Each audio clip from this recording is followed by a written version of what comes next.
একটি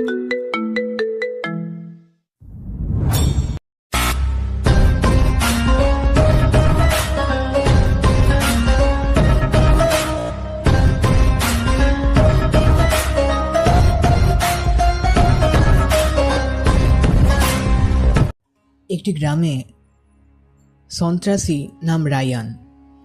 লোকের জিনিস লুটতে পারদর্শী সে। খারাপ কাজ তার হাতের খেলা। আজও একটা বাড়িতে লুট করেছে। চারপাশে মানুষ তাকে দেখছে, কিন্তু কিছু বলার সাহস পাচ্ছে না, কারণ সবাই ভালো করেই জানে রায়ান সন্ত্রাস খুবই ভয়ঙ্কর। সাথে আরেকজন থাকে, সে হলো রনি। দুইজন বড় মাপের সন্ত্রাসী। ঠাস ঠাস। হঠাৎ একটা বৃদ্ধা এসে রায়ানের গালে থাপ্পড় মারল। এর কারণও আছে। রায়ান একটা বাড়িতে লুট করতে এসে ভাঙচুর করছিল আর টাকা পয়সা নিচ্ছিল। বাড়ির বউ আর ছেলে বাধা দিতে আসলে রায়ান মারে। আর এটা সহ্য করতে না পেরে এক বৃদ্ধা মহিলা এসে রায়ানকে মারে। এটা দেখে রায়ানের লোক এগিয়ে আসতে গেল, কিন্তু রায়ান হাত দিয়ে থামিয়ে দিল। জানোয়ার, মা বাবা তোর কেমন শিক্ষা দিয়েছে যে একটা মায়ের সামনে তুই তার ছেলেকে মারছিস? শিক্ষা? আমার কেউ নেই যে শিক্ষা দিবি। আর আমি মাফিয়া সন্ত্রাসী, আমার পরিবার লাগে না। ও আচ্ছা, তাহলে তুই তোর পরিবারের কেউ নেই? না। ওরে জানোয়ার, তাহলে এই সব টাকা পয়সা খুন খারাপি করে কি করবি? এই সব টাকা তুই কার জন্য নিয়ে যাচ্ছিস? তোর তো কেউ নেই, আর না ছেলে যে ভবিষ্যতের জন্য তোর লাগবে। বৃদ্ধার কথা শুনে রায়ান থমকে গেল। তার মাথায় সত্যি চিন্তা আসতে লাগলো, কার জন্য এসব করছে? যার জন্য করবে তাকে তো অবহেলা করছে। এই জন্য বাসা থেকে চলে এসেছে। না, এটা হতে পারে না। চিৎকার করছেন কেন বস? আর আপনার চোখে পানি? বস, আপনি কান্না করছেন?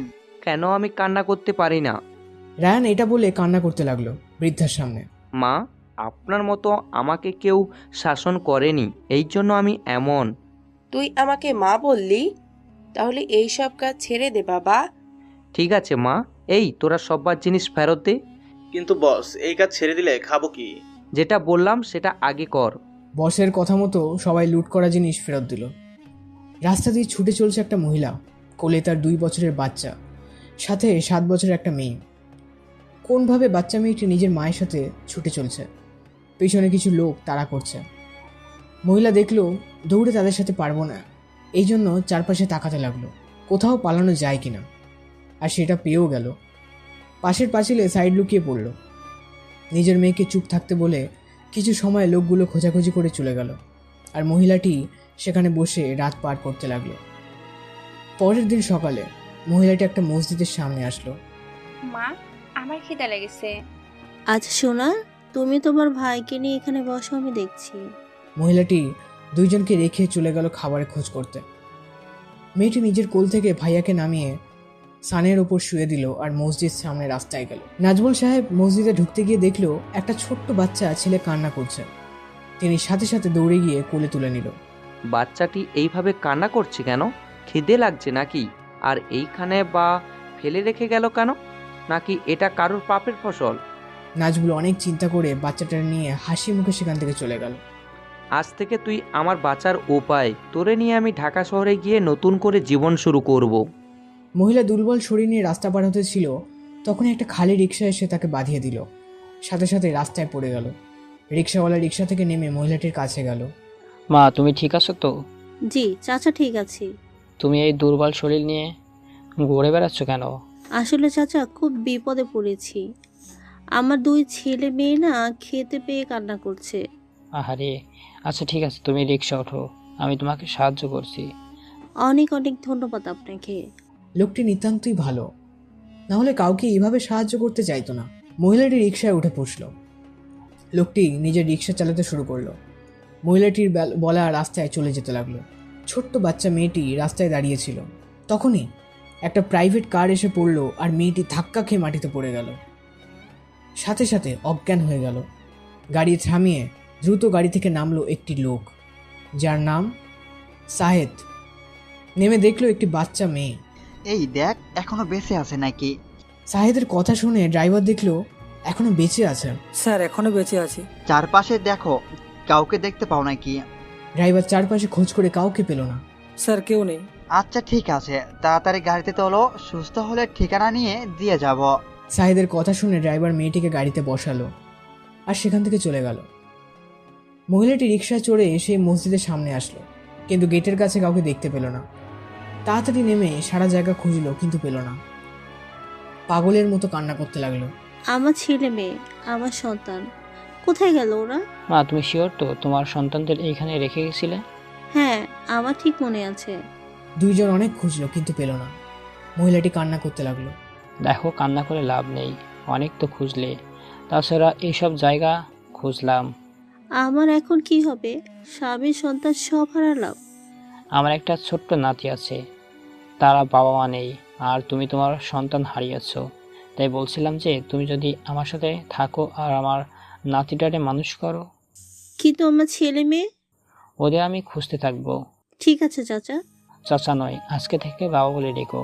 ঠিক আছে বাবা। চলো এখন আমার বাসায় যাই। কিন্তু আমার সন্তান? আল্লাহ চাইলে খুব তাড়াতাড়ি পাবে। মহিলাটি কান্না করতে লাগলো। লোকটি বুঝিয়ে তাকে রিকশাতে তুলে বাসার দিকে রওনা দিল। সাহেদ শিকদার হসপিটালে মেয়েটিকে নিয়ে গেলে কিছু সময় পর তার জ্ঞান ফিরে আর কান্না করতে লাগলো। মা, আমার মা কোথায় আর ভাই কোথায়? তুমি কান্না বন্ধ করো, তারপর আমাকে বলো কি হয়েছে।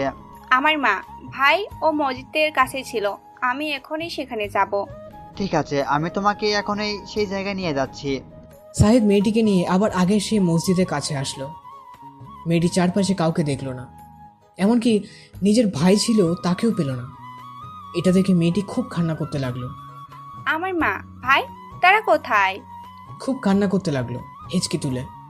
আরে আরে, কান্না করে না, হয়তো তারা কোথাও চলে গেছে, অনেক সময় তো হলো তুমি এখানে ছিলে না। এখন আমি কোথায় যাব? আমি কি করব?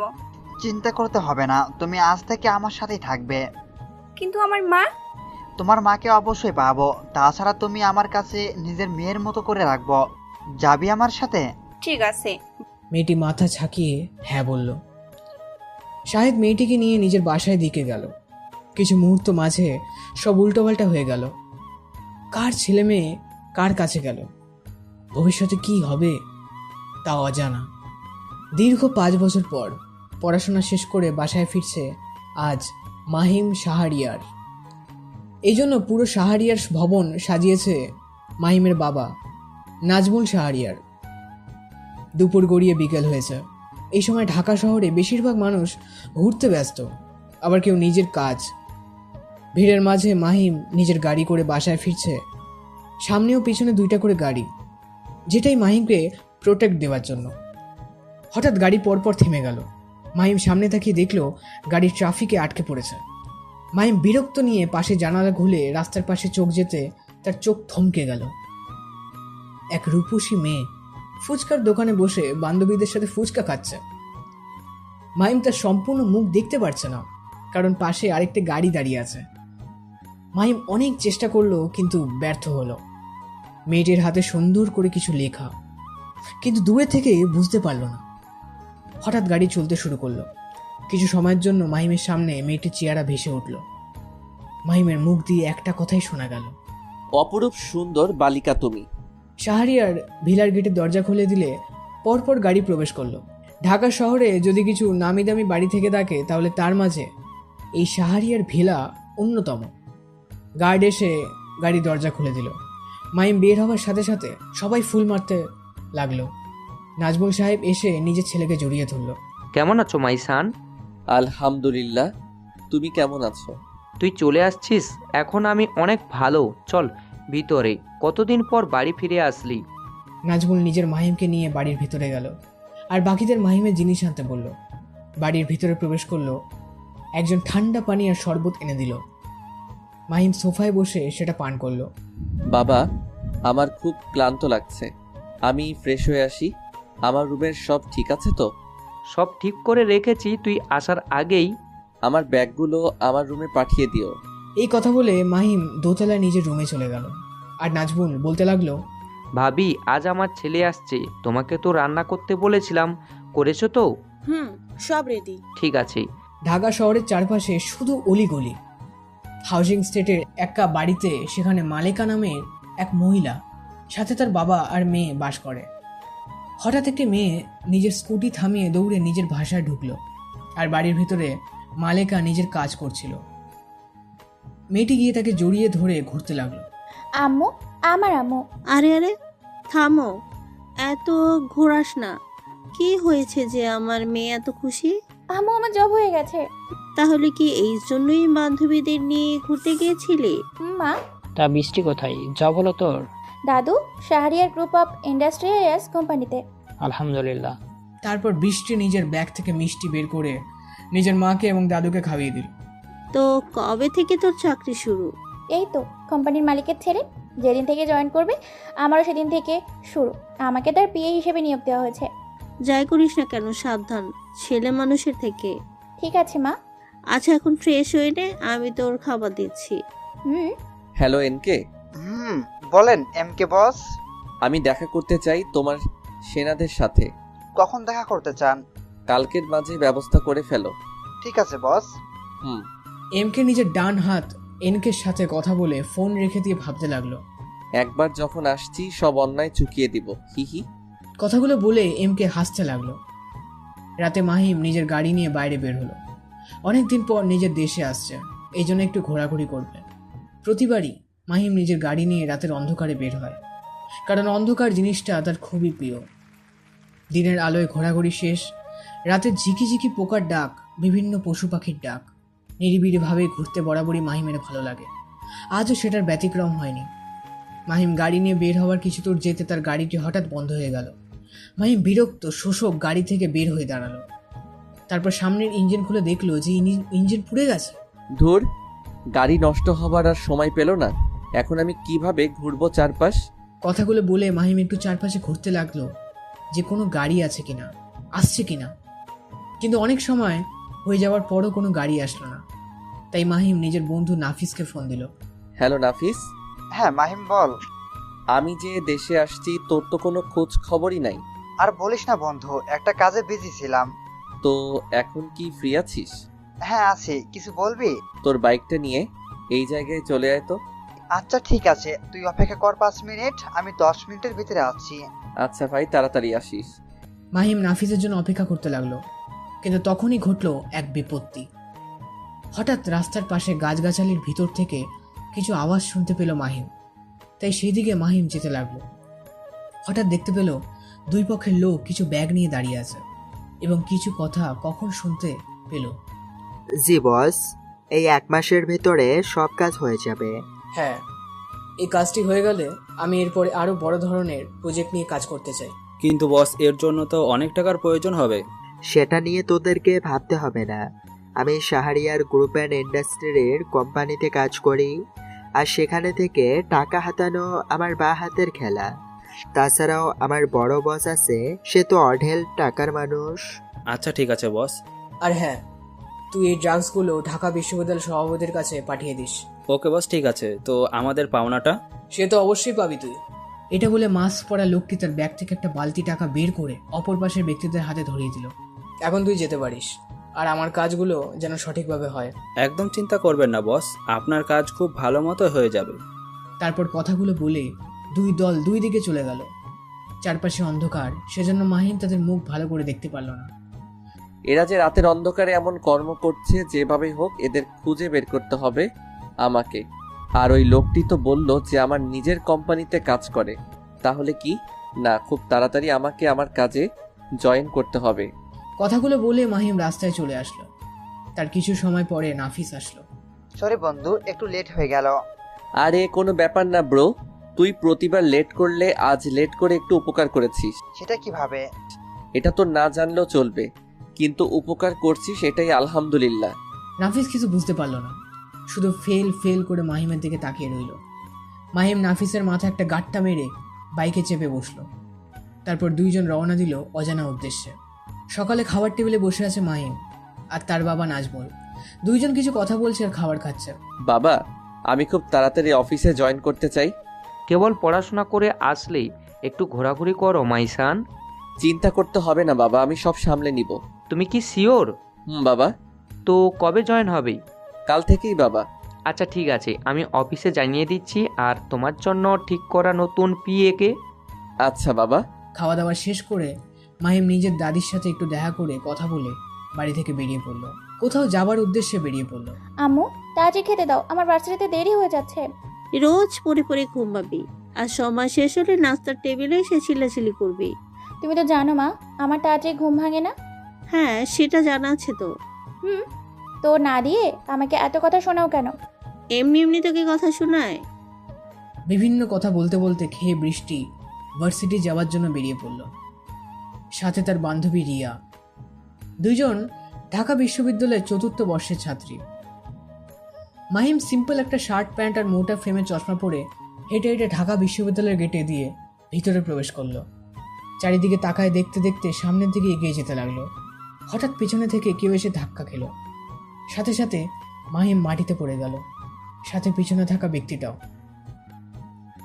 মাহিম নিজেকে সামলে নিয়ে নিজের চশমা পরে উঠে দাঁড়ালো এবং দেখলো যে একটি মেয়ে পড়ে আছে। মাহিম নিজের হাত বাড়িয়ে দিল যেন সে হাত ধরে উঠে দাঁড়াতে পারে, কিন্তু মেয়েটি হাত না ধরে নিজ থেকে উঠে দাঁড়িয়ে নিজের জামা ঝাড়তে লাগলো। মাহিম নিজের হাত নামিয়ে দিল। হঠাৎ আরেকটি মেয়ে এসে আগের মেয়েটির কাছে এসে বলতে লাগলো, বৃষ্টি তুই ঠিক আছিস তো? আরে আমি ঠিক আছি, তুই এত জোরে তাড়া না দিলে এই খাম্বার সাথে আমার ধাক্কা লাগতো না। উফ, মনে হচ্ছে আমার কোমরটা ভেঙে গেছে গো। খাম্বা? কই, আমি তো দেখছি না। এই যে দেখছিস না কেমন হাঁ করে তাকিয়ে আছে, হাত পা দেখে একদম অক্টোপাসের মতো লাগতেছে। বৃষ্টি মাহিমকে দেখিয়ে বলল। মাহিম তো বৃষ্টি কথা শুনে অবাক। হেই মিস, অক্টোপাস কারে বলছেন? আপনি তো একটা শাকচুন্নি। কই থেকে দৌড়ে এসে কথা নেই বার্তা নেই, দিলেন ধাক্কা। ওই অক্টোপাস, ভুলেও আমাকে শাকচুন্নি বলবি না। শাকচুন্নি তুই, তোর বউ। ওই মিস, আমি এখনো বিয়ে করিনি। তো পরে তো বিয়ে করবেন। হ্যাঁ এই বৃষ্টি, ঝগড়া বাদ দে আর চল, ক্লাস করতে হবে। এমনিতে তোর জন্য রোজ আসা হয় না, আজ এসেও কি মিস করবি? আজ ক্লাস করবো না, নাহলে তোর দেখে নিতাম এই বৃষ্টিকে ধাক্কা দেওয়ার ফল। এই কথাটি বলার সময় সেখানে উপস্থিত হলো নিলয় আর তার দলবল। এসেই বৃষ্টিকে বলতে লাগলো, কোনো সমস্যা বৃষ্টি? এই ছোট লোক কি তোমাকে কোনোভাবে বিরক্ত করছে? সেটা তোমাকে বলে লাভ নেই। বৃষ্টি, তুমি তো জানো আমি তোমাকে ভালোবাসি, আর তোমার সমস্যা মানে আমার সমস্যা। তোমার ফালতু কথা শোনার টাইম আমার নেই। এই রিয়া চল তো। এই বলে বৃষ্টি আর রিয়া চলে গেল। মাহিম এক ধ্যানে তার চলে যাওয়ার দিকে তাকিয়ে আছে। হঠাৎ নিলয় মাহিমের বুকে থাপ্পড় দিল। সাথে সাথে মাহিম নিজের বুকে হাত দিল। তুই কে আমি জানি না, কিন্তু ভুলেও আমার বৃষ্টির দিকে নজর দিবি না। ভার্সিটিতে আসছিস, পড়বি, চলে যাবি, কিন্তু বেশি কিছু করলে আমাকে তো চিনিসই। কে ভাই আপনি? মাহিম জিজ্ঞেস করলো। আরে এ নিলয়কে চিনে না, দেখ কত বড় গাধা। নিলয়ের সাথে থাকা আবির বলল, আরে নিলয় ভাই হলো এই ভার্সিটি বস, আর তার ভাই কি জানিস? কে ভাই? রকি ভাই, ঢাকা শহরের কিং। ও এই বিশ্ববিদ্যালয়ের ভিপি। ওরে বাবা সরি, আপনার সামনেই আর আসবো না। ঠিক এভাবেই ভয় দেখাতে চাই আমি। মাহিম মাথা নিচু করে চলে গেল। সবার আড়ালে যে তার মুখে মুচকি হাসি ছিল সেটা কারো নজরে পড়ল না। নিলয় এই ভার্সিটি সব থেকে খারাপ ছেলে। সে বৃষ্টির সাথে অনার্স লাস্ট ইয়ারে পড়ে। প্রথম দিন থেকে বৃষ্টিকে লাইক করে, কিন্তু বৃষ্টি পাত্তা দেয় না, কারণ সবাই জানে নিলয় অনেকের জীবন নিয়ে খেলে, অনেক মেয়েকে ধর্ষণ করেছে, কিন্তু ভাইয়ের পাওয়ার এ কেউ কিছু আরে বলতে মাহিম পারেনি। যে আসো। মে কামিন স্যার? আলহামদুলিল্লাহ, তুমি কেমন কেমন আছো? আছেন স্যার? আর দেশে কবে ফিরলে? পড়াশোনা শেষ তাহলে? 2 দিন হচ্ছে স্যার। তো এখন কি করতে চাচ্ছ? বাবার জি, স্যার। বিজনেস কি ধরবে?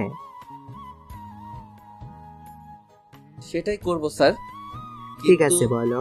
আপনার তার সাথে আগে আমার একটু কিছু কথা অপেক্ষা ছিল। করো, কিছু নিয়ে আসতে বলি। এরপর ভার্সিটি প্রধান অধ্যাপক তো মাহিম, পিয়নকে বলে তোমার কিছু সেই নাস্তা আগের নিয়ে রূপ আসতে বলল। পাল্টালে না? তো কি বলবে যেন? এটাই আমার পছন্দ স্যার। স্যার, আসলে স্যার নিজের আমি বাবার এখানে বিজনেস শিক্ষক ছেড়ে হিসেবে জয়েন হঠাৎ করতে চাই। শিক্ষকতা? তারপর মাহিম নিজে সবকিছু বুঝিয়ে বলল। স্যার আচ্ছা মাহিমের সব ঠিক কথা আছে, বুঝতে পারল। তোমার ব্যবস্থা তারপর করে বলল, দিব। তো কয়টা আর কোন ডিপার্টমেন্টে নিতে চাও? 4র্থ বর্ষের ক্লাসে। আর আচ্ছা ঠিক আছে। কোন বিভাগে আমি পরের দিন এসে বলবো। মাহিম আরো কিছু সময় স্যারের সাথে কথা বলল। নাস্তা ছেড়ে নিল কিছু। স্যার আমি তাহলে আসি। ওকে মাহিম। ইনশাল্লাহ কাল দেখা হবে। মাহিম স্যারের থেকে বিদায় নিয়ে রুম থেকে বেরিয়ে গেল। আর অধ্যাপক আলফাস উদ্দিন নিজে বলতে লাগলো, না জানি ভবিষ্যতে কি ঘটবে, তবে ভালো খারাপ কিছু একটা হবে সেটা বোঝাই যাচ্ছে। এখন শুধু দেখার অপেক্ষা। মাহিম হাঁটতে হাঁটতে ক্যাম্পাস থেকে বেরিয়ে গেল। চারপাশে চোখ বুলিয়ে একজনকে খুঁজতে লাগলো, কিন্তু কাঙ্ক্ষিত ব্যক্তিকে পেল না। তারপর বিরক্ত হয়ে সেখান থেকে চলে গেল। চারপাশে নিরিবিলি, লোকালয় থেকে অনেক দূরে। চারপাশে গাছপালা শুধু। রাতের অন্ধকারে এদিকে কেউ আসে না বললেই চলে। একজন ব্যক্তি যার কিনা সারা শরীর ঢাকা, মুখে জোড়াকার মাস্ক, এক নজর সামনের দিকে তাকিয়ে হেঁটেই চলেছে। হঠাৎ একটা বড় গাছের কাছে চলে আসলো। লোকটি গাছের একটি জায়গায় হাত দিল, সাথে সাথে গাছ থেকে একটি দরজা বেরিয়ে আসলো। লোকটি সেই গাছের ভিতর ঢুকে যাওয়ার সাথে সাথে দরজাটি আবার আগের মতো হয়ে গেল, যার লোক চক্ষুর আড়ালে। লোকটি ভিতরে প্রবেশ করার সাথে সাথে একজন তাকে এসে কুর্নিশ করলো। আপনাকে স্বাগতম মাফিয়া বস MK। সবাই উপস্থিত তো? জি বস। সবগুলো গেট বন্ধ করে দিয়েছো তো? জি বস, আপনার কথা মতো সব গেট আগে বন্ধ করে দিয়েছি, আর তার আগে সবাই উপস্থিত হয়েছে। তাহলে চলো যাওয়া যাক। লোকটি সামনে হাঁটতে লাগলো আর MK পিছনে পিছনে যেতে লাগলো।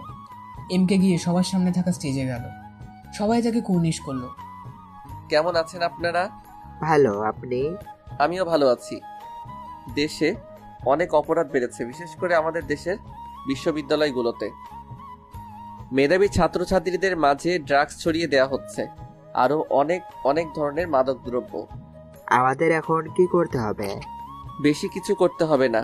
আপনারা শুধু আমার বা NK এর বলা বিশ্ববিদ্যালয়গুলোতে যাবেন ছদ্মবেশে, আর সব রিপোর্ট হেডকোয়ার্টারে দিবেন। ঠিক আছে বস। MK আরো অনেক কথা বলল, বিশেষ করে ঢাকার মধ্যে যারা এই খারাপ কাজের হেড তাকে খুঁজে বের করতে বলল। নিজের মিটিং শেষ করে MK ও NK সেই জায়গা থেকে বেরিয়ে গেল, আর অন্যান্যরাও যে দিক দিয়ে আসছিল সেই দিক থেকে চলে গেল। মন্ত্রী আসাদ ঢাকায় একজন নামকরা মন্ত্রী।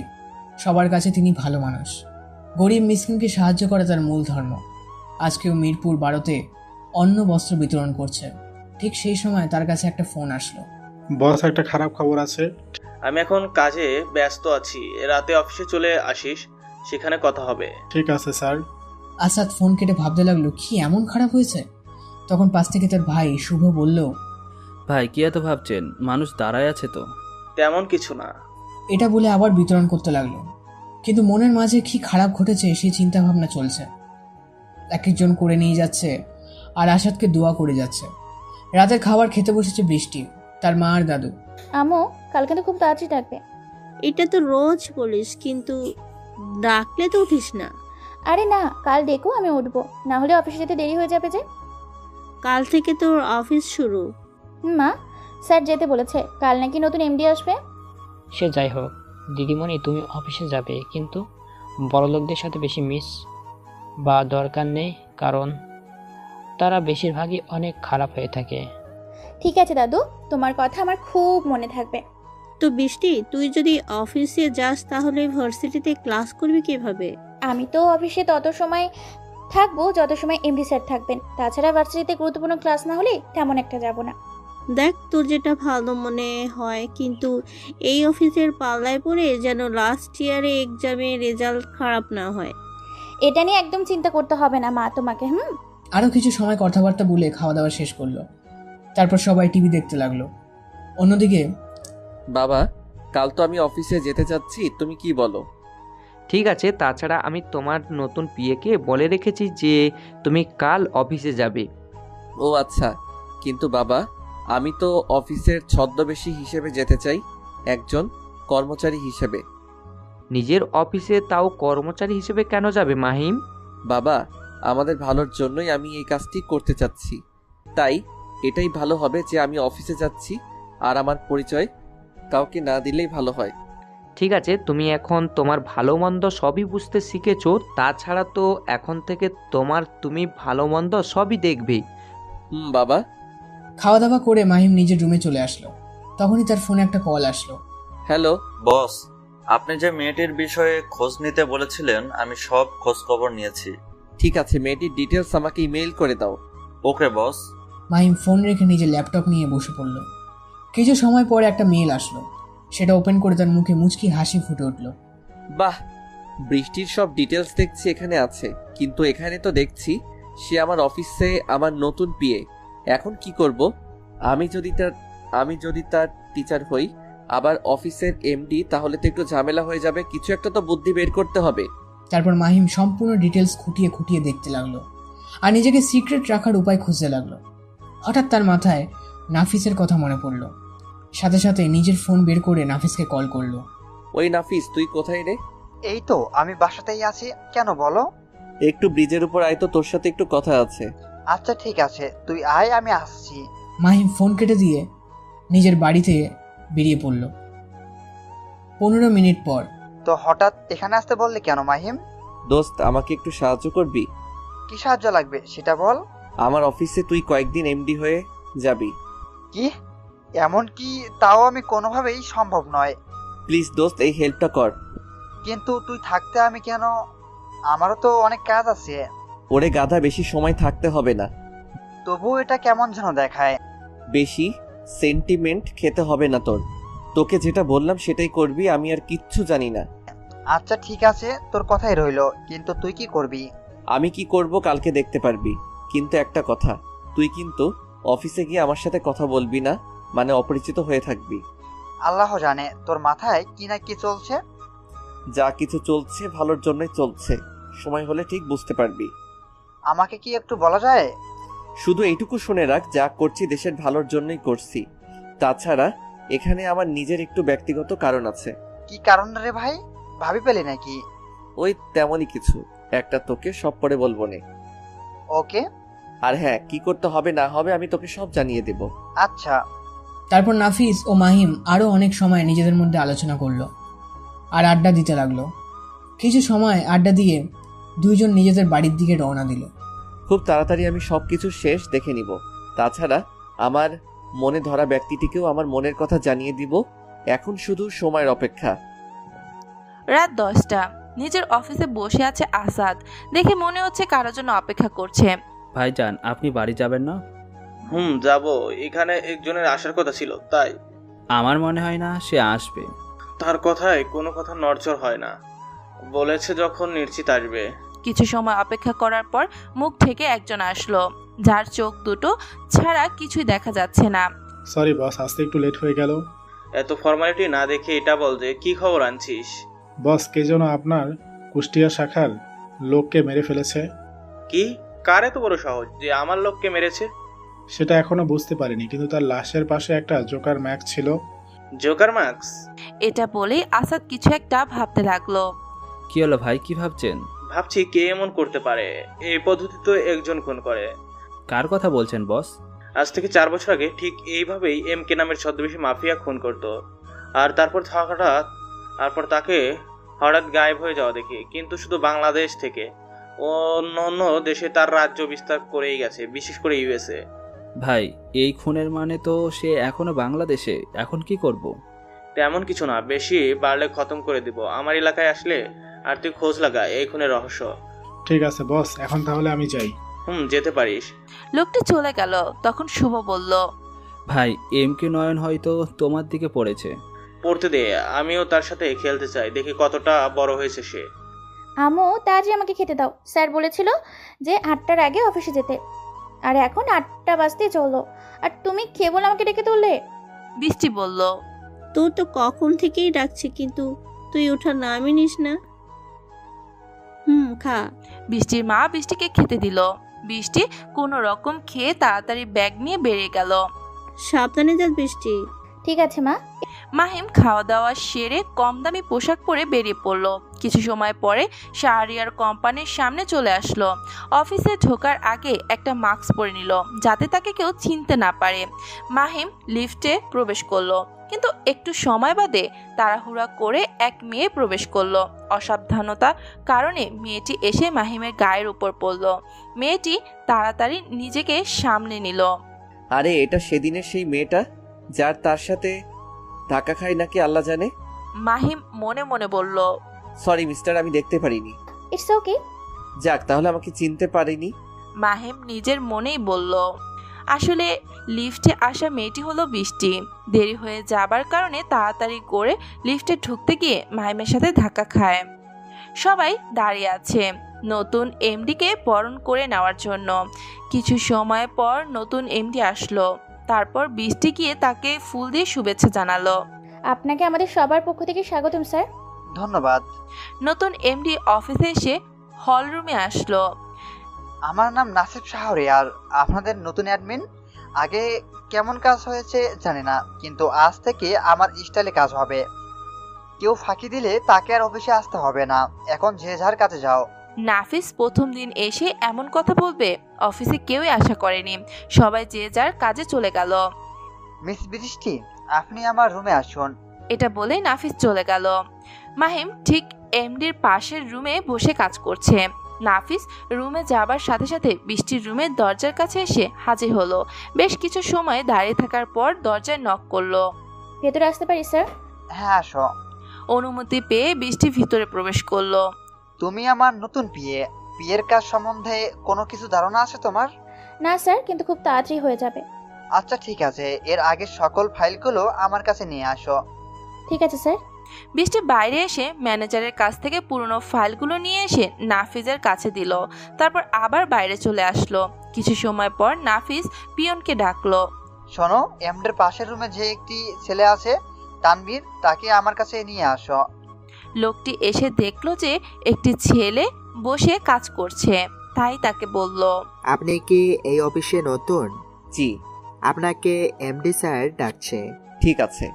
তানভীর নিজের কাজ ফেলে রেখে এমডির রুমে চলে আসলো। স্যার, আপনি কি আমাকে ডেকেছিলেন?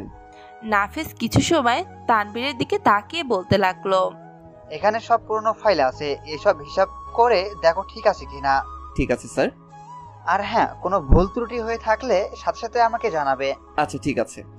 তানভীর ফাইলগুলো নিয়ে এসে নিজের টেবিলের উপর রাখলো। এখানে সব আগের ফাইলগুলো রয়েছে। বাহ, এখানে তো সব আগের ফাইল। এখন শুধু দেখতে হবে সব ঠিক আছে কিনা। কথাগুলো বলেই তানভীর আস্তে আস্তে করে ফাইলগুলো দেখতে লাগলো। অন্যদিকে বৃষ্টি নিজে বসে কাজ করছিল। বেশ কয়েকজনের সাথে তার পরিচয় হয়েছে। নতুন নতুন, তাই একটু কাজ কম পারছে। তানভীর সামনে তাকিয়ে দেখলো একটি মেয়ে কিনা কাজ করছে, তার বিরক্ত হয়ে চুলগুলো কানের কাছে গুজিয়ে রাখছে। এই দৃশ্য দেখে তো তানভীর একদম ফিদা হয়ে গেছে। নিজের কাজ বাদ রেখে এসে মেয়েটির দিকে এক ধ্যানে তাকিয়ে রইল। হঠাৎ বৃষ্টি নিজের বাম দিকে তাকিয়ে দেখলো যে একটি ছেলে তার দিকে তাকিয়ে আছে। প্রথমে বুড়ো উপস্থিত তাকিয়ে দেখলো যে অন্য কাউকে দেখছে নাকি, কিন্তু না, তার দিকে তাকিয়ে আছে। তাই বৃষ্টি বিরক্ত হয়ে নিজের চেয়ার ছেড়ে হেঁটে তার কাছে আসলো এবং চোখের সামনে তুড়ি বাজিয়ে বলল, এই যে মিস্টার, এক ধ্যানে কি দেখছেন? তোমাকে দেখছি। আমাকে দেখছেন মানে? আমার মাঝে আছে কি? তোমার চোখে অদ্ভুত মায়া, যে মায়ের দিকে তাকিয়ে অতুল গভীরে সাগর হারিয়ে যাচ্ছি আমি। অফিসে কি এসবই করতে আসেন নাকি কাজ করতে আসেন? হ্যাঁ। এবার তানবীরের ধ্যান ভাঙলো। সে থমথমে খেয়ে গেল। আরে আপনি এখানে? তো আমার দিকে একদিনে তাকিয়ে আছেন আর আমি আসবো না? পর যদি এমন হয় না তাহলে চোখ তুলে নিব। বৃষ্টি থ্রেড দিয়ে বলল। ও আচ্ছা। আচ্ছা, আপনি এই গর্বে মাস্ক পরে আছেন কেন? এটা আমার একান্ত ব্যক্তিগত। আপনার তো দেখছি মেয়েদের থেকেও বেশি লজ্জা। আপনাকে এত জ্ঞান দিতে হবে না, এখন জানতো। আমার সাথে ভালোভাবে কথা বলুন, আমি কিন্তু এই অফিসের এমডির বিয়ে।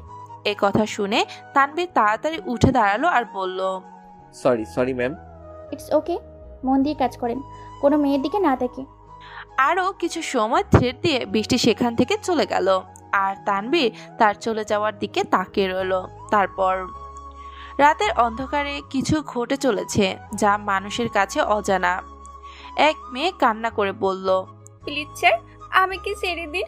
আমার আর কোনোদিনও আমি আপনার সামনে আসবো না, আর কোনো প্রতিবাদ করব না। সেটা তো হবে না সোনা, তুমি এই রকির সাথে পাঙ্গা নিয়েছ, আমার লোককে থাপ্পড় দিয়েছিস, এর শাস্তি তোকে পেতেই হবে। আর শাস্তি স্বরূপ তোকে আজ আমার বিছানা গরম করতে হবে। রকি হেসে বলল। যা শুনে মেয়েটি আরো কান্নায় ভেঙে পড়ল। রকি মদ খেয়ে মেয়েটির দিকে এগিয়ে গেল। মেয়েটি অনেক আকুতি মিনতি করতে লাগলো। মেয়েটির একটাই ভুল, সে রকির কাজে বাধা দিয়েছে আর সবার সামনে থাপ্পড় দিয়েছিল।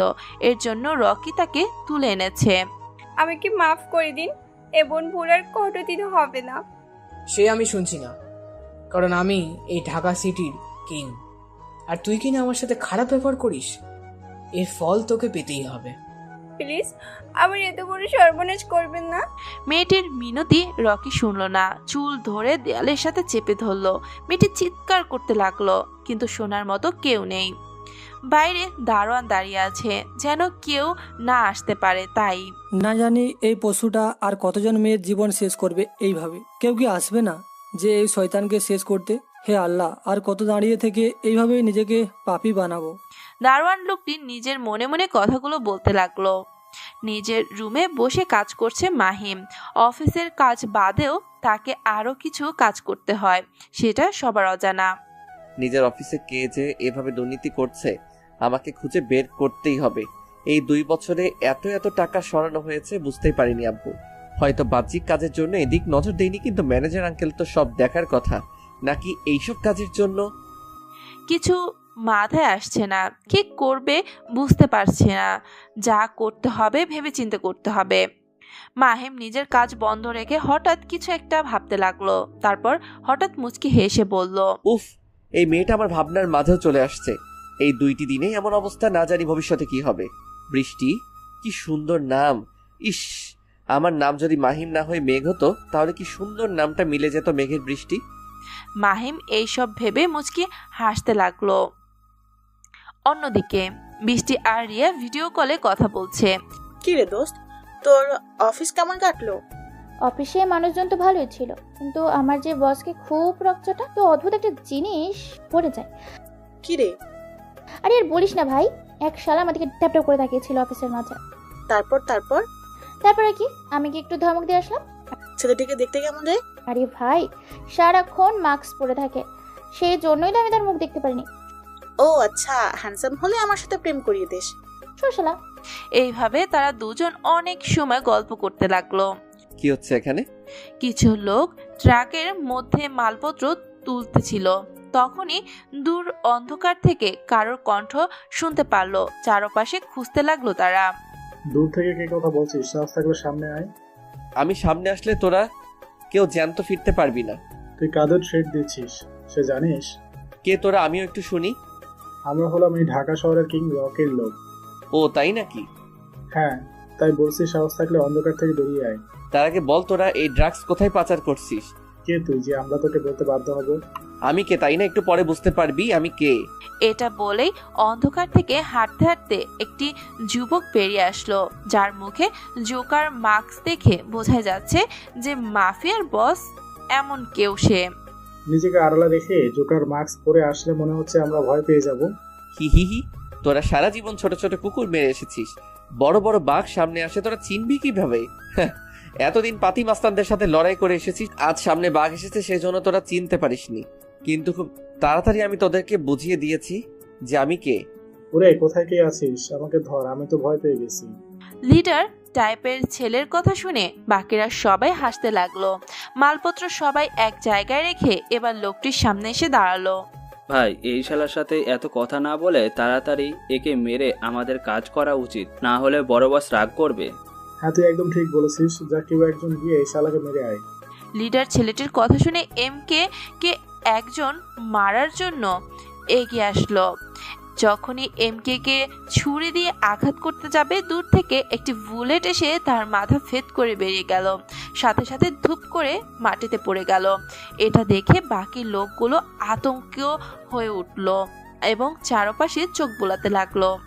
বস, আমার মনে হয় এই শালা একলা আসেনি, এর সাথে আরো লোক আছে। আমারও তাই মনে হচ্ছে। কিরে, ভয় পেয়ে গেলি নাকি তোরা? আয়, আমাকে মারতে আয়। আয়, তোরা সবাই নিজেদের বন্দুক বের কর আর এই শালাকে ঝাগড়া করে দে। ঠিক আছে বস।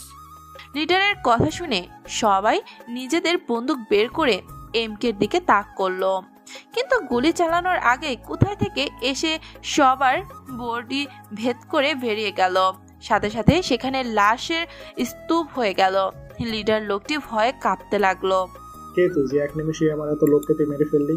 আমি কে তোর না জানলেও চলবে, কিন্তু এখন তুই বল তোর বড় বসের নাম কি? আমার বসের নাম রকি। না না না, আমি তোর আসল বিগ বসের নাম জানতে চেয়েছি। সেটা আমি মরে গেলেও বলবো না। ঠিক আছে, তাহলে তোকে আর বাঁচিয়ে রেখে লাভ নেই। এটা বলেই এমকে লোকটির দিকে বন্দুক তাক করলো। এখনো সময় আছে, ভালোই ভালোই বলে দে তোর বিগ বস কোথায়। এবার লোকটি ভয়ে কাঁদতে লাগলো। প্লিজ আমাকে ছেড়ে দিন, আমি তো কিছুই জানি না। তাহলে তোর বেঁচে থেকে কোনো লাভ নেই, কারণ তোর দ্বারাই হাজার হাজার ছেলে মেয়ে নষ্ট হচ্ছে। এটা বলেই এমকে লোকটির মাথা বরাবর শুট করলো, সাথে সেখানে লোকটি মারা গেল। কেউ একজন আমার কাছে আয়। এটা বলার সাথে সাথে এমকে এর কাছে একজন ব্যক্তি আসলো।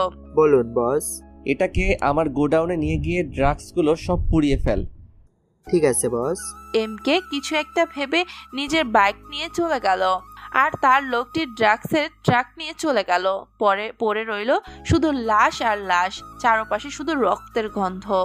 গাজীপুরে শুনশান এলাকায় রক্তাক্ত অবস্থায় কয়েকজনের মৃতদেহ পাওয়া গেছে। তাদের প্রত্যেকের শরীরে গুলি পাওয়া গেছে। তাদের মারার কারণ হচ্ছে এরা নাকি সব ড্রাগস পাচার করত। এই খবরটি আমরা জানতে পেরেছি। সেখানে কিছু কাগজ পড়েছিল, সেটার উপর সব ডিটেলস লেখা ছিল, আর এখানে একটা জোকার মাস্ক পরেছিল। সাংবাদিক আরো অনেক কথা বলতেছিল। এই খবর চ্যানেল তাড়াতাড়ি পাল্টা, আমার রাগ উঠছে। রকি রেগে বলল। রকির পাশে থাকা ছেলেটি তাড়াতাড়ি খবরের চ্যানেল পাল্টালো। কার এত বড় সাহস আমার এলাকাতে এসে আমার লোকেদের মেরে আমার মাল নিয়ে গেছে? ওর বুকের পাটা আছে বলতে হয়, না হলে এই রকির সাথে পাঙ্গা নিত না। বস, ড্রাগসগুলো ওর কি করবেন? ওখানে তো পুরো 300 কোটি টাকার ড্রাগস ছিল। এটা বলে তুই আবার কাটা গায়ে লবণের ছিটা দিচ্ছিস? সরি বস, আমি শুধু এর উপায় জানতে চেয়েছি। যার সাথে ডিল করেছিলেন সে যদি... সে আমার বালও ছিঁড়তে পারবে না, আর বেশি বাড়াবাড়ি করলে জ্যান্ত পুঁতে দেব। সবাই খোঁজে লাগা, কে আমার লোকেদের মারছে, আর কার এত বড় সাহস যে আমাদের লোকেদের মেরে আমার সাথে পাঙ্গা নিচ্ছে। হঠাৎ রকির ফোনে একটা কল আসলো। রিসিভ করে অপর পাশ থেকে শুনতে পারলো। বস, কালকে এই মেয়েটি সুইসাইড করেছে। মিডিয়া এখন উঠে পড়ে লেগেছে। ও আচ্ছা, যেইভাবেই হোক এটার ধামাচাপা দিয়ে দে, যত টাকা লাগে আমি দেব। ঠিক আছে বস। ফোন রেখে রকি রেগে চিল্লিয়ে বলে উঠল। তোরা এমন হা করে আছিস কেন? আমার কিরূপ চেহারা বের হয়েছে? যে আমার এত বড় ক্ষতি করলো তাকে খুঁজে বের কর। রকির চিৎকার শুনে সবাই চলে গেল, আর রকি চিন্তা করতে লাগলো। বাংলা বিভাগের ক্লাসে ছেলে মেয়ে নিজেদের মাঝে কথা বলছে। তখনই সেই রুমে প্রধান অধ্যাপক প্রবেশ করলো। তাকে দেখে সবাই চুপ হয়ে দাঁড়িয়ে সম্মান দিল। বৃষ্টির অন্যদিকে থাকা নিলয় তো স্যারের সাথে থাকা ছেলেটিকে দেখে অবাক হয়ে গেল, কারণ না হয় একটু পরেই বুঝতে পারবেন। কেমন আছো সবাই? আলহামদুলিল্লাহ, আপনি কেমন আছেন স্যার? ভালো। আমার পাশে যাকে দেখছো সে হলো মাহিম ইসলাম, তোমার বাংলার নতুন অধ্যক্ষ। জি স্যার। আগের স্যারের কি হলো? বৃষ্টি জিজ্ঞেস করলো। তোমাদের আগের স্যার কিছুদিনের ছুটিতে গেছে, আজ থেকে তিনি তোমাদের ক্লাস নেবে। Okay sir. আলফাজউদ্দিন চলে গেল, আর মাহিম ক্লাস নিতে লাগলো। সবার সাথে পরিচয় হয়ে নিল। মাহিম তো ক্লাস নিচ্ছে, বৃষ্টি তো একভাবে মাহিমের দিকে তাকিয়ে আছে। বৃষ্টি বুঝতেই পারছে না কেন এমন তাকিয়ে থাকতে তার ভালো লাগছে। বৃষ্টি পাশে বসে থাকা রিয়া বৃষ্টিকে খোঁচা মারলো। হঠাৎ এমন করাতে বৃষ্টি উফ করে চিৎকার করে উঠল। সাথে সাথে সবাই তার দিকে তাকালো। Any problem miss? No sir. মনোযোগ দিয়ে ক্লাস করেন। মাহিম আবার ক্লাস দিতে লাগলো। কিরে, খোঁচা দিলি কেন? যেভাবে তুই তাকাইছিলি। আমি তো বুঝতেছিলাম। সে আমি ঠিক বুঝি। দোস্ত, এ তো দেখছি আমাদের স্যার।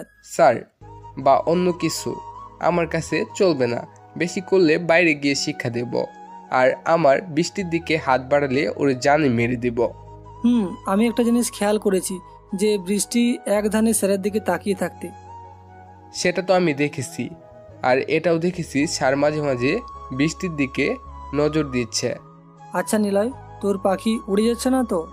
সেটা কোনোভাবেই হতে দিব না। মাহিম দেখলো দুজন ছেলে কথা বলছে, তবু কিছু বলল না। ক্লাস নিয়ে বেরিয়ে গেল। ভার্সিটি শেষ করে বৃষ্টি বের হলো নিজের অফিসে যাবে বলে। তখনই রাস্তার মাঝে নাফিসের সাথে দেখা হয়ে গেল। নাফিস গাড়ি থামিয়ে বৃষ্টিকে বলল, মিস অফিসে যাচ্ছেন তাই না? জি স্যার। উঠে পড়েন, আমিও যাচ্ছি। থাক স্যার, আপনি যান, আমি আসছি। বেশি বোঝেন কেন, উঠে পড়েন। বৃষ্টি দেখলো বেশি কথা বললে হিতে বিপরীত হতে পারে, তাই তাড়াতাড়ি গাড়িতে উঠে পড়ল। নাফিস গাড়ি চালাতে লাগলো। দুজন চুপ, কেউ কোনো কথা বলছে না। কিছু সময় পর দুজন অফিসে চলে আসলো। বৃষ্টি গাড়ি থেকে নেমে দুজন একসাথে অফিসে প্রবেশ করলো।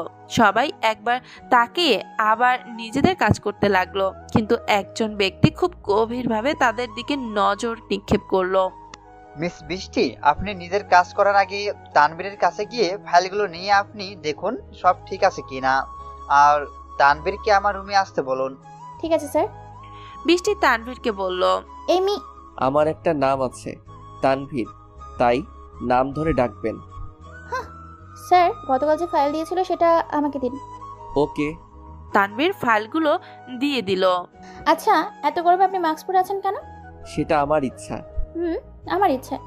যান স্যার, আপনাকে ডাকছে। এটা বলে বৃষ্টি চলে গেল, আর তানভীর কিছু সময় থেকে মুচকি হেসে স্যারের রুমে চলে আসলো। স্যার আমাকে ডেকেছিলেন? কালকের ফাইলগুলো চেক করে কিছু পেয়েছিলেন?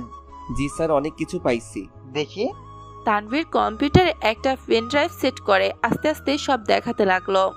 এই যে স্যার, এই কয় বছরে আপনার অফিসে থেকে এত এত টাকা সরিয়েছে কেউ একজন। কে যে করতে পারে এমন বুঝি না।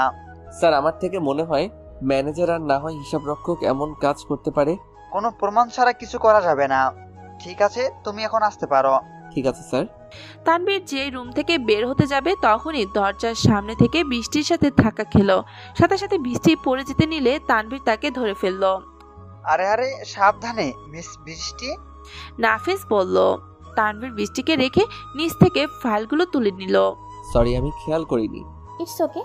বৃষ্টিকে ফাইল দিয়ে তানভীর চলে গেল, আর বৃষ্টি নাফিসকে ফাইলগুলো দিয়ে বলল, স্যার, তানভীর খুব ভালো করে কাজ করেছে। বুঝলাম। আচ্ছা শোনো, কাল একটা মিটিং আছে এমআর গ্রুপের সাথে, সেখানে তুমি সব প্রেজেন্টেশন দিবে। স্যার আমি? হ্যাঁ তুমি, আর এখানে এই ফাইলে সব আছে। ঠিক আছে স্যার। মাহিম সন্ধ্যা করে বাসায় ফিরছিল, তখনই হঠাৎ তার গাড়ির সামনে আরেকটি গাড়ি এসে থামলো। গাড়ি থেকে মুখোশধারী কিছু লোক বেরিয়ে আসলো। তা দেখে মাহিম গাড়ি থেকে নামলো। কি হয়েছে ভাই, আপনারা আমার পথ আটকালেন কেন? এমনি এমনি তোর পথ আটকায়নি। তাহলে শোন, ভার্সিটিতে গেছিস ভালো, কিন্তু বৃষ্টি নামের মেয়েটির দিকে তুই একদম নজর দিবি না। কে বৃষ্টি? নাটকা করিস না, ওই যে সেই দিন গিয়া ধাক্কা খেলি। আরে ওই মেয়েটার দিক। তোর থেকে কোনো কথা শুনতে চাই না, কিন্তু আমার কথা অমান্য করলে তোরে আর খুঁজে পাওয়া যাবে না। ঠিক আছে, ভেবে চিন্তা দেখবো। শাসিয়ে গেলাম, ভুল করলে খতম করে দিব। আচ্ছা, দেখা যাবে। লোকগুলো চলে গেল, আর মাহিম মুচকি হেসে গাড়ি নিয়ে নিজের বাসার দিকে রওনা দিল। মাহিম, তুমি এত কিছু রেখে ভার্সিটিতে জয়েন করলে কেন? আবার শুনলাম অফিসে তুমি যাচ্ছ না, এমন করার কারণ কি? বাবা, আমি যেটা করছি ভালোর জন্যই করছি। কেন করছো জানতে পারি কি? অবশ্যই বাবা। তাহলে বলো। বাবা, এই কয় বছরে আমাদের অফিসে থেকে অনেক টাকা সরানো হচ্ছে। কি বলো? আমি জানতে পারলাম না। কাজটা এমনভাবে করা হয়েছে যে বোঝার উপায় ছিল না। তো তুমি অফিস না গেলে তো এই সব ধরতে পারবে না। বাবা, আমি অফিস যাই, কিন্তু অন্যভাবে। আচ্ছা ঠিক আছে, দেখো কে আমাদের সাথে এত বড় বিশ্বাসঘাতকতা করছে। যে এমন করছে আমি তাকে কঠিন থেকে কঠিন শাস্তি দিব। কালকের প্রজেক্টটা যেন আমরা পাই। বাবা, অফিসের চিন্তা তোমাকে করতে হবে না, তুমি এখন শুধু বিশ্রাম করো। বিশ্রাম করলে হবে না, কাল আমাদের এতিমখানায় যেতে হবে, সেখানে একটু খাওয়া দাওয়ার ব্যবস্থা করছি, আবার বিকেলে একটু বৃদ্ধাশ্রমে যেতে হবে। ঠিক আছে বাবা, যেও, কিন্তু সাবধানে। বাবা, আজ আমার স্বপ্ন পূরণ হয়েছে। আজ আমি সরকারি উকিল হয়ে গেছি। এটা তো খুব ভালো খবর মা। বাবা, একদম। তুমি আমার বেস্ট বাবা, তুমি আমার সব স্বপ্ন পূরণ করেছো। তো মায়া, তুমি কি শাহরিয়া গ্রুপের উকিল হিসাবে থাকবি নাকি নতুন করে? না গো বাবা, আমি ওদের হয়ে থাকবো। আর তোমার কোম্পানি তো আছেই, এর মাঝে যদি অন্য কোনো কেস পাই তো সেটা দেখবো। তো মা, আগের মতোই সব সময় সত্যর পথে চলবে। ঠিক আছে বাবা। হঠাৎ মায়ের ফোনে একটা কল আসলো। জি আঙ্কেল, বলেন। কেমন আছো মা? আলহামদুলিল্লাহ ভালো, আপনি? ভালো বলেছিলাম যে মা কাল আমার সাথে একটু এতিমখানায় যেতে হবে। ঠিক আছে আঙ্কেল। আর তোমাকে বলেছিলাম যে আমার সকল সম্পত্তি একটা উইল করতে, সেটা কি করেছো? জি আঙ্কেল, করে রেখেছি। ঠিক আছে, সময় করে নিয়ে এসো। আমার ছেলে তো দেশে ফিরে আসছে কিছুদিন হলো, এখন সব কিছু তাকে বুঝিয়ে দিবে। ঠিক আছে। কথা শেষ করে ফোন রেখে দিল। নাজমুল ফোন দিয়েছিল নাকি? বাবা, ওনার সাথে কাল আমাকে যেতে হবে, তাছাড়া ওনার সম্পত্তি উইলের কথা বললো। ও আচ্ছা। গভীর রাতে বস, এখানে সব অপরাধগুলোর মাথায় যে সকল ব্যক্তি আছেন তাদের নাম সহ সব ডিটেলস আছে। Good work. কিন্তু বস, এদের মাথায় সব এক জায়গায় এসে জড়ো হয়েছে, সেটা আমরা খুঁজে পাইনি। চিন্তা নেই, তোমরা যখন এত দূর করে ফেলছো তো এমকে এই ছোট কাজটুকু করে ফেলবে। ওকে বস। আচ্ছা শোনো, আমি তোমাদের যেই নামগুলো বলছি এদেরকে দুনিয়া থেকে বিদায় করে দিও। ঠিক আছে স্যার। এমকে কিছু নাম বলল। নামগুলো শুনে লোকগুলো চলে গেল আর এমকে বলতে লাগলো, এই 4-5 জনকে আমি নিজে দেখে নিব, এদের সাথে বোঝাপড়া আমি নিজের সামনে থেকে করব। বৃষ্টি রিক্সা নিয়ে ভার্সিটিতে আসছে। হঠাৎ একটি বাইক এসে রিক্সার সামনে দাঁড়ালো। সাথে সাথে রিক্সাওয়ালা রিক্সা থামিয়ে ফেললো। হে, আপনি কি কানা যে এইভাবে রিক্সার সামনে এসে গাড়ি থামালেন? লোকটি কোনো কথা না বলে নিজের হেলমেট খুলে ফেললো। সাথে সাথে মাহিমের মুখ বেরিয়ে আসলো। স্যার আপনি আপনি হঠাৎ? রিক্সায় উঠলে কি আর কোন দিকে নজর দেওয়া লাগে নাকি? কেন স্যার? এবার মাহিম বাইক থেকে নেমে এসে রিক্সার কাছে আসলো। তারপর বৃষ্টি ওড়না হাতে নিয়ে চাকার কাছ থেকে উপরে নিয়ে এসে দিল। চারপাশে একটু নজর রাখবেন, ওড়না যদি একটু জড়ায় যেত তাহলে কি হতে পারতো ভেবে দেখছো? সরি স্যার, পরেরবার থেকে আর এমন হবে না। এর থেকে বোরকা পরে বের হলে ভালো হয়, তাছাড়া একটু সাবধানে চলবে। বৃষ্টি মাথা ঝাঁকিয়ে বলল। মাহিম মুচকি হেসে নিজের বাইক নিয়ে চলে গেল। উফ, কি মুচকি হাসি। মনে মনে এটা বলে মাহিমের যাওয়ার দিকে তাকিয়ে আছে। মাহিম বাইক নিয়ে ভার্সিটিতে প্রবেশ করার কিছু সময় পর বৃষ্টি প্রবেশ করলো। গেটে রিয়ার সাথে দেখা। দুজন গল্প করতে করতে আসতেছিল। তখন তাদের সামনে নীলয় আসলো, সাথে তার দলবল। ওহে সুন্দরী, কেমন আছো? ভালো। এটা বলে বৃষ্টি পাশ কাটিয়ে চলে আসতে লাগলো। নীলয় হাত চেপে ধরলো। নীলয়, আমার হাত ছাড়, এখন কিন্তু বেশি হয়ে যাচ্ছে। আমি তোকে ভালোবাসি, তুই গ্রহণ করছিস না কেন? কারণ আমার প্রেম ভালোবাসা ভালো লাগে না। ও তাই? অন্যজনের গাড়িতে আবার অন্যজন তোর উন্নায় হাত দিলে কিছু না। দেখ, একদম আজবাজে কথা বলবি না। আমি একদমই ঠিক বলছি, আমি তোকে ভালোবাসি, এটা গ্রহণ করবি, আর না হয় কি আমি তোকে ধস। বাকি কথা বলতে পারলো না, তার আগেই বৃষ্টি থাপ্পড় বসিয়ে দিল। কি হচ্ছে এখানে আর তোমরা এইভাবে দাঁড়িয়ে আছো কেন? মাহিম এসে বলল, দেখুন স্যার, এই ছেলেটি আমাকে আজেবাজে কথা বলছে, আমার হাত ধরে আছে। মেয়েদের সম্মান দিতে শেখো। পরিবার কি তোমাকে শিক্ষা দেয়নি? এটা বলে মাহিম হাত ছাড়িয়ে দিল। কিন্তু নীলয় একটু ব্যথাতে আহ করে উঠল, কারণ মাহিম নীলয়ের হাত একটু শক্ত করে ধরেছিল। স্যার, কাজটি আপনি ভালো করলেন না, আপনাকে দেখে নিব। আমাদের কাজে বাধা দেওয়ার ফল নিষেধ করেছিলাম, শুনলেন না? মানে আর আমি তোমাদের শিক্ষককে কেমন ব্যবহার? কিছু না। এটা বলে নীলয় আর তার দলবল চলে গেল। স্যার, অযথা ওদের সাথে ঝামেলা করতে গেলেন। তো কি করব? আমার সামনে আপনার কি? আমার স্টুডেন্টদের কিছুভাবে ডিস্টার্ব করবে, আমি দাঁড়িয়ে দেখব? কিন্তু কোনো কিন্তু না, যাও ক্লাসে। মাহিমের একটু ধমক শুনে ওরা দুজন চলে গেল। পাগলি একটুতেই ভয়ে কেঁপে ওঠে। মাহিম হেসে নিজের রুমের দিকে যেতে লাগলো। বাহ, দেখলি স্যার কিভাবে তোকে সাহায্য করলো? আমার মনে হয় স্যার তোকে লাইক করে। আরে না, বক বক না করে ক্লাসে চল। শুভ। জি ভাই বলেন। আমার পিছনে কেউ একজন খুব ভালোভাবে লাগছে, তাই বলছিলাম যে শাহরিয়ার গ্রুপের মালিকের সাথে আমার দেখা করার ব্যবস্থা কর। তার সাথে কেন দেখা করবেন ভাই? সেটা সময় হলেই দেখতে পারবি আমার মাথায় কি চলছে। যেটা চলছে সেটা কি খুবই ভয়ানক হতে পারে? সেটা নিয়ে এত চিন্তা করতে হবে না। বস, আপনার ভাই আপনার সাথে দেখা করতে আসছে। ঠিক আছে, পাঠিয়ে দে নীলয়কে। কিছু সময় পর নীলয় আসলো তার ভাইয়ের কাছে। কি হয়েছে নীলয়, তুই এই সময় আমার কাছে? ভাই, তোমার সাথে আমার কিছু কথা আছে। বল। ভাই, তুমি তো জানো আমি এক মেয়েকে ভালোবাসি। ওই মেয়ে আমাকে পাত্তা দিচ্ছে না। ওরে গাধা, পাত্তা দিচ্ছে না তো কি হয়েছে? তুলে নিয়ে আসবি, মস্তি করবি, ছেড়ে দিব। অমন মেয়ে কত যাবে আসবে। কিন্তু ভাই, আমার মনে হয় ভার্সিটিতে আসা নতুন স্যার পথের কাটা হবে। তাহলে সেটা তুলে ফেল। তাই বলছিলাম, তোমার এখান থেকে কিছু ভালো লুক দাও। ঠিক আছে নিস। আর শোন, ভার্সিটিতে তো আমি যাই না, তুই সাপ্লাই করছিস তো? হ্যাঁ ভাই, ওই কাজ তো আমার আগে। গুড। এভাবে দুজন কথা বলে চলল। স্যার, আপনার সাথে একজন দেখা করতে আসছে। কে? মন্ত্রী আসাদ। মন্ত্রী আমার সাথে দেখা করতে আসছে? ঠিক আছে, ভিতরে পাঠিয়ে দে। আচ্ছা, তোর মাহিম স্যার কি চলে গেছে? জি স্যার। নাজমুল বসে আছে। কিছুক্ষণ পর আসাদ আর শুভ প্রবেশ করলো। আসাদ তো নাজমুলের সামনে এসে অবাক, নাজমুলও আসাদকে দেখে অবাক, তবুও নিজেকে সামলে নিল। বলুন স্যার, হঠাৎ আপনি আমার বাড়িতে? আসলাম তোর সাথে দেখা করতে, কিন্তু এসে মনে হচ্ছে খুব খুব লাভ হয়েছে। কেন স্যার? রায়হান, আমাকে এত সহজে ভুলে গেলি? কে রায়হান? আমি নাজমুল, বিশিষ্ট ব্যবসায়ী নাজমুল শাহরিয়ার। এই মিশাকে ভুলে গেলেও আমি মিশা তোকে ভুলিনি। রায়হান, একসাথে কত ডাকাতি করছি, সন্ত্রাসী করছি, আর তুই আমাকে ভুলে গেছিস। আমার মাল সহ তোরটাও তুই গরিবদের দান করে দিয়েছিলি। কি বলছেন এইসব স্যার? আমি তো আপনাকে আইডল মানি, আপনাকে দেখে আমি ভালো কাজ শিখছি। নাটক বন্ধ কর। হঠাৎ আসাদের নজর পড়ল একটা ছবির দিকে। ওইটা কে, তোর ছেলে? আমাদের তো মনে হয় না তুই বিয়ে করেছিলি। তাহলে?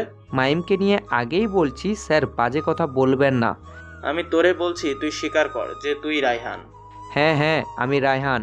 প্লিজ তুই আমাকে শান্তিতে থাকতে দে। তোকে কিভাবে শান্তিতে থাকতে দিতে পারি বল? তুই আমার কত বড় লস করেছিস তুই নিজেই জানিস না।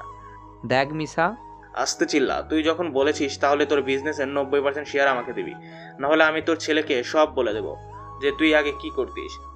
আবার একটু আগে শুনলাম তুই নাকি ইতিমখানায় যাবি। ভাব যদি তোর আসল রূপ আমি সবার কাছে প্রকাশ করি। এই মিশা, একদম না। তাহলে আমার কথা শোন। এই কথা বলে আসাদ চলে গেল আর নাজমুল মাথায় হাত দিয়ে বসে পড়ল। কি থেকে কি হয়ে গেল কিছু বুঝতে পারছি না। এক ঝড় আবার কোথায় থেকে আসলো। নাজমুল, চিন্তা করিস না, এমন কিছুই হবে না। নাজমুলের মা এসে বলল। তাই যেন হয় মা। বাহ ভাই বাহ, কি চাল দিলে তুমি, আমি তো ওরে চিনতেই পারিনি। মাঝে মাঝে একটু বুদ্ধি খাটাতে হয়। বৃষ্টি, আমি তোমাকে আবার বলছি, আমার ভালোবাসা কবুল করো। আমি তোকে ভালোবাসি না। ঠিক আছে, ভালোভাবে বললাম, বুঝলি না। এবার এই নিলয় এর আসল রূপ দেখবি। দেখ তোর সাথে কি করি। ভার্সিটির কেউ এগিয়ে আসবে না। নিলয় আগের রূপে ফিরবি নাকি? হ্যাঁ, শয়তান নিলয় ব্যাগ। এটা বলেই বৃষ্টি থেকে ওড়না কেড়ে নিল। সাথে সাথে বৃষ্টি নিজের ব্যাগ দিয়ে নিজের বুক ঢেকে ফেলল। দেখ নিলয়, আমার ওড়না ফেরত দে। একদম না সোনা, আজ সবাই দেখুক নিলয়ের কথা না শুনলে নিলয় কি করে। দেখ, আমার সম্মান নিয়ে এমন করিস না। আজ তোকে এখান থেকে তুলে নিয়ে গিয়ে মস্তি করব। প্লিজ এমন করিস না। নিলয় আস্তে আস্তে বৃষ্টির দিকে হাত বাড়িয়ে দিল।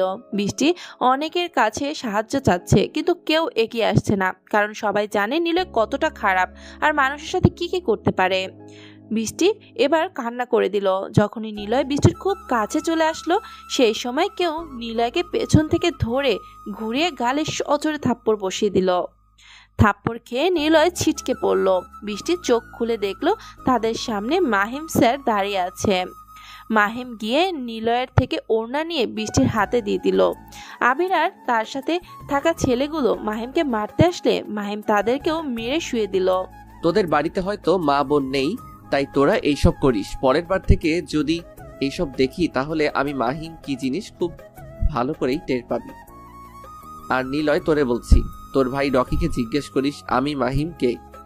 এটা বলেই মাহিম বৃষ্টির হাত ধরে টেনে নিজের বাইকের কাছে নিয়ে আসলো। তারপর বাইকে বসিয়ে ভার্সিটি থেকে বেরিয়ে গেল।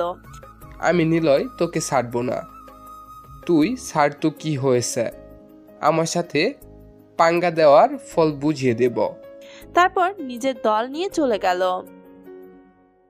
মাহিম বাইক নিয়ে সোজা মলে চলে আসলো। তারপর বৃষ্টির হাত ধরে মলের ভিতর চলে আসলো। পুরো রাস্তায় বৃষ্টি এক ধ্যানে মাহিমের দিকে তাকিয়েছিল।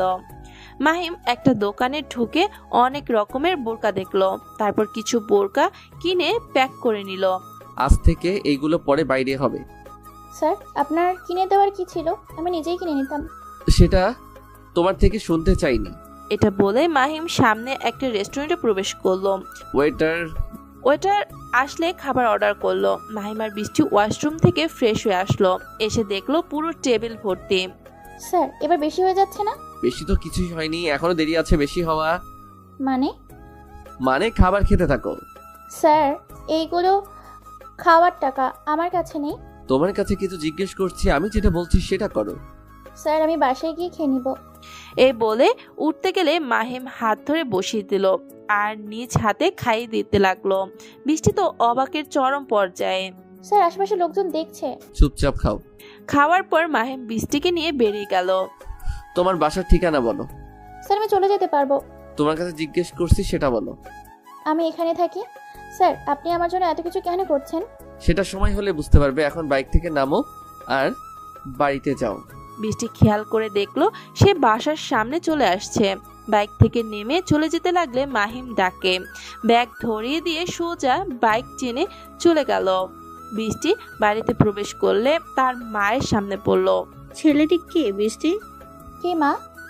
একটু আগে তুই যার সাথে আসলি। মা উনি আমার ভার্সিটির স্যার। তারপর বৃষ্টি সব ঘটনা খুলে বলল তার মাকে। এই যুগে এত ভালো ছেলে আছে, একদিন সময় করে বাসায় নিয়ে আসিস। ঠিক আছে মা। যা এখন কি ফ্রেশ হয়ে আয়। আমার ভাইকে এইভাবে কে মারছে? ভাইয়া মাহিম নামের নতুন স্যার। মাহিম আমাকে না জানিয়ে নতুন স্যার? আর বলল যে তোর ভাই রকিকে গিয়ে বলিস যে আমি মাহিমকে। পিক আছে তোদের কাছে? জি ভাই আমার কাছে আছে। আবির ফোন বের করে রকিকে পিক দেখালো। আরে এ তো আমার সাথেই পড়তো, একসময় আমার সব কাজে বাধা দিত, আমার সব কাজে নাক গলাতো, কিন্তু হঠাৎ করে কোথায় যেন চলে যায়। কিন্তু এবার যখন সামনে আসছে আর আমার ভাইয়ের সঙ্গে পাঙ্গা নিয়েছে, তো এবার ছাড়ছি না। ভাই ওকে আমি নিজ হাতে মারতে চাই, ওর জন্য ভার্সিটির সবার সামনে আমার সম্মান গেছে। ওরে তো মারবই, কারণ একসময় আমাকে খুব জ্বালিয়েছে। এখন আমি আরো পাওয়ারফুল হয়েছি, এখন শুধু তার সাথে দেখা হওয়ার অপেক্ষায়। ছোট্ট তুই রেস্ট কর, আমি খোঁজ নিতে থাকি। ঠিক আছে ভাইয়া। রকি নিজের লোক নিয়ে বেরিয়ে গেল। মাহিম আজ বাইরে যাওয়ার আগে তোমার সাথে আমার কিছু কথা আছে। হ্যাঁ বাবা বলো। একটু অপেক্ষা করো, উকিল আসলেই জানতে পারবে। কিছু সময় পর শাহরিয়ার গ্রুপের উকিল মায়া চলে আসলো। একটু বেশি অপেক্ষা করালাম আঙ্কেল। ব্যাপার না, তুমি কাগজগুলো নিয়ে আসছো তো? দলিলগুলো বের করে টেবিলে রাখলো। মাহিম মায়া যেখানে যেখানে স্বাক্ষর করতে বলবে তুমি করো গিয়ে। কিন্তু বাবা এখনই এইসব কেন? মাহিম আঙ্কেল যেটা বলছে তোমার জন্য ভালো বলছে। কিন্তু আপু। কোনো কিন্তু না, তাড়াতাড়ি করো, আমাদের আবার অনেক কাজ আছে। মাহিম কোনো কথা না বলে তাড়াতাড়ি স্বাক্ষর করে দিল। তারপর কিছু সময় কথা বলে বাড়ি থেকে বেরিয়ে পড়ল। আঙ্কেল সবকিছু ঠিক আছে? তাহলে চলো এখন যাওয়া যাক। দেখতে দেখতে কিছুদিন কেটে গেল। এখন বৃষ্টি আর মাহিমের বন্ধুত্বের সম্পর্ক হয়ে গেছে। আর অফিসে তানবীরের সাথে বৃষ্টির আগে থেকে একটু ভালো কথা হয়, আর নাফিসের সাথে অফিসের দরকারি কথা ছাড়া হয় না। আচ্ছা সানভীর, তুমি আমার সামনে কোনোদিন মাস্ক খুলো না কেন? খুলবো কোনো একদিন, এখন অন্য কথা বলো। আচ্ছা তোমার প্রেম কেমন চলছে? প্রেম করলাম কই? কেন ওই যে ভার্সিটি স্যার? স্যারের কথা মনে পড়তে বৃষ্টি একটু লজ্জা পেল। ওরে তুমি আবার লজ্জাও পাও? কোনো কথা বলো। আচ্ছা তুমি কি কাউকে লাইক করো? আচ্ছা আমার অনেক কাজ আছে, পরে আসছি। হ্যাঁ। এটা বলে বৃষ্টি পালিয়ে গেল আর তানভীর হাসতে লাগলো। রুমের মাঝে বেঁধে রাখা হয়েছে একজনকে। একটু আগে তার উপর খুব অত্যাচার করা হয়েছে, মুখ দিয়ে এমনকি সারা শরীর দিয়ে খুব রক্ত বেরোচ্ছে। লোকটির সামনে দাঁড়িয়ে আছে ডেডলি বয়েজ গ্রুপের এনকেএম। কিছু সময় পর জোকার মাস্ক পরে একজন ব্যক্তি প্রবেশ করলো, যাকে দেখে সবাই সালাম দিয়ে রুম থেকে বেরিয়ে গেল। বস আপনার কথা মতো সব আদর যত্ন করে রাখছি। ভালো তো মিস্টার জিম, আপনার কি আর সেবা যত্ন লাগবে? না না আর কিছু লাগবে না, কিন্তু আপনারা আমাকে তুলে আনছেন কেন? কি অপরাধ আমার? তোর অপরাধ? হা হা হা, তুই অনেক কিছু করছিস। কি করছি? তুই নিজে স্বীকার করবি নাকি আমাকে আমার পদ্ধতিতে অবলম্বন করতে হবে? ভাই কিসের কথা বলছেন? এনকে, ওর সব কুকর্মের ফাইলটা নিয়ে ওরে দেখাও। এমকের কথা শুনে এনকে একটা ফাইল নিয়ে এসে সব দেখাতে লাগলো, যা দেখে জিম অবাক সাথে ভয় পেয়ে গেল। এখনো সময় আছে, সব স্বীকার কর, না হলে। বলছি আমি, তবু আমাকে জানে মারবেন না? হ্যাঁ, তাড়াতাড়ি বল, তুই কার হয়ে এই কাজ করিস? আমি এই ঢাকা শহরের কিং রকির হয়ে কাজ করি। সত্যি বলছিস তো? তুই হয়তো আমাকে চিনিস না, আমি হলাম পুরো আন্ডারওয়ার্ল্ডের মাফিয়া বস। তুই যদি মিথ্যা বলে বেঁচে যাবি ভাবছিস, তুই পাতালে লুকালেও খুঁজে নিয়ে আসবো। বস আমি সত্যি বলছি। এনকে, ওরে এই অবস্থায় রেখে দাও, সময় হলেই ব্যবস্থা করে দিব। জিমকে রেখে এনকে রুম থেকে বেরিয়ে গেল। রায়হান, তুই আমার কথা শুনলি না, তোর 90% শেয়ার আমাকে দিলে না। আমি কিভাবে দিব বল? এই সকল কিছুর মালিক আমার ছেলে। বা এর মাঝে ছেলের নামেও সম্পত্তি দেওয়া হয়েছে, তাহলে তো তোর ছেলেকে সব বলতে হচ্ছে। এই একদমই এইসব কিছু করিস না। তাহলে ঠিক আছে, আজ তোর ছেলের সাথে তুই তো আবার অনাথ আশ্রমে যাচ্ছিস, সেখানে গিয়ে আমি তোরে থাপ্পড় মারবো, তুই কিছু বলতে পারবি না। কিন্তু? কোনো কিন্তু না, ভেবে দেখ। আচ্ছা ঠিক আছে। নাজমুল মন খারাপ করে বলল। আসাদ হাসতে হাসতে সেখান থেকে চলে গেল, আর নাজমুল বসে চিন্তা করতে লাগলো। আচ্ছা বৃষ্টি, তুমি কি আমাকে এখনো মেনে নিতে পারছো না? তোমাকে তো আমি আগে থেকেই বলছি, দরকার হলে আমার বাড়িতে বিয়ের প্রস্তাব দাও। ভালোবাসা আমার পছন্দ না। তুমি শুধু একবার হ্যাঁ বলো, তারপর আমি বাকিটা দেখছি। ভালোবাসি এটা? তাহলে তুমি সুন্দর করে প্রপোজ করো। এই কথা শুনে মাহিম সাথে সাথে হাঁটু গেড়ে বসে পড়ল। মহাসাগরের যেমন গভীরতা মাপা যায়, তেমন তোমার চোখে মায়া, তোমার প্রতি আমার মায়া মাপা যাবে না। হারিয়েছি তোমার মায়াতে, ভালোবাসি বৃষ্টি তোমাকে। আমিও তোমাকে খুব ভালোবাসি। দুজন পার্কে বসে গল্প করছিল, তখনই নিলয় দলবল নিয়ে সেখানে আসলো। আজ তোকে মেরে বৃষ্টিকে আমি সাথে নিয়ে যাব। সাহস থাকলে নিয়ে যা। সবাই চারপাশ থেকে মাহিমকে ঘিরে ধরল। মাহিমকে মারতে আসলে মাহিম সেদিনের মতো উল্টো তাদের মেয়ে শুয়ে দিল, আর নিলয়কে খুব মারলো। ব্যথার কারণে মাটিতে গড়াগড়ি খেতে লাগলো। পরের বার আসলেই আর জান নিয়ে যেতে পারবি না। এটা বলে বৃষ্টি হাত ধরে চলে গেল। আচ্ছা তুমি আসলে স্যার নাকি অন্য কিছু? অন্য কিছু মানে? মানে এই যে কিভাবে ফাইট করছো। আরে পাগলি, তেমন কিছু না, একটু টুকটাক শিখেছিলাম। দুজন বাইকে করে চলে গেল। এই মাহিমকে আমি ছাড়বো না। নিলয় প্রচন্ড রেগে বলল, কিন্তু নিলয় জানে না মাহিম আসলে কি জিনিস। আজ মাহিম আর তার বাবা নিজেদের আশ্রমে আসছে, সবাই এক এক করে খেতে দিচ্ছে। এমন সময় কিছু গাড়ি ভিতরে প্রবেশ করলো। গাড়ি থেকে মন্ত্রী আসাদ নামলো। আরে স্যার, আপনি এখানে? আসাদ কোনো কথা ছাড়াই নাজমুলকে থাপ্পড় মারলো, সাথে সাথে সবাই উঠে দাঁড়িয়ে পড়লো। কোনো কথা ছাড়াই আবার থাপ্পড় মারলো। এবার মাহিম তেড়ে আসতে গেলে নাজমুল হাত দিয়ে বাধা দিল। কি হলো বাবা, আমাকে আটকাচ্ছ কেন? কত বড় সাহস তোমার গায়ে হাত দেয়? তুই চুপ থাক, আমি থাকতে তোর কথা বলতে হবে না। কিন্তু বাবা। চুপ থাকতে বলছি মাহিম। মাহিম এবার পাশে দাঁড়িয়ে রইল। আসাদ আর দুইটা থাপ্পড় মেরে চলে গেল। নাজমুল কিছু সময় দাঁড়িয়ে থেকে সবাইকে স্বাভাবিক করে আবার খেতে দিল, আর মাহিম রাগ করে সেখান থেকে চলে গেল। অনেক দিনের ইচ্ছে আমার পূরণ হলো, এখন যে কত আনন্দ লাগছে আমার। এটা বলে আসাদ নিজের হাতে চুমু খাচ্ছে। ভাই দেখছি আজ অনেক খুশি। সেটার বলতে আরো খুশি হব যেদিন ওই রায়হানকে আমার পায়ের কাছে নিয়ে আসবো। সেটা খুব শিগগিরই হবে। খুব রাত করে মাহিম বাসায় ফিরল। মাহিম, আজ তুই এত রাত করে বাসায় ফিরলি কেন? বাবা একটু কাজ ছিল। ও আচ্ছা, আর হ্যাঁ, বিকেলে ওই কথা ভুলে যাবা। কিন্তু বাবা। কোনো কিন্তু নয়, মন্ত্রী যদিও ভালো, কিন্তু ভালোর আড়ালে অনেক খারাপ সে, এটা কেউ জানে না, আর এর জন্য আমার সাথে ঝামেলা হয়েছে। তাহলে তো আমি ওই মন্ত্রীকে। না মাহিম, ওর সাথে লাগতে গেলেই তোর খারাপ কিছু করে ফেলতে পারে, আর তুই ছাড়া আমার কে আছে বল?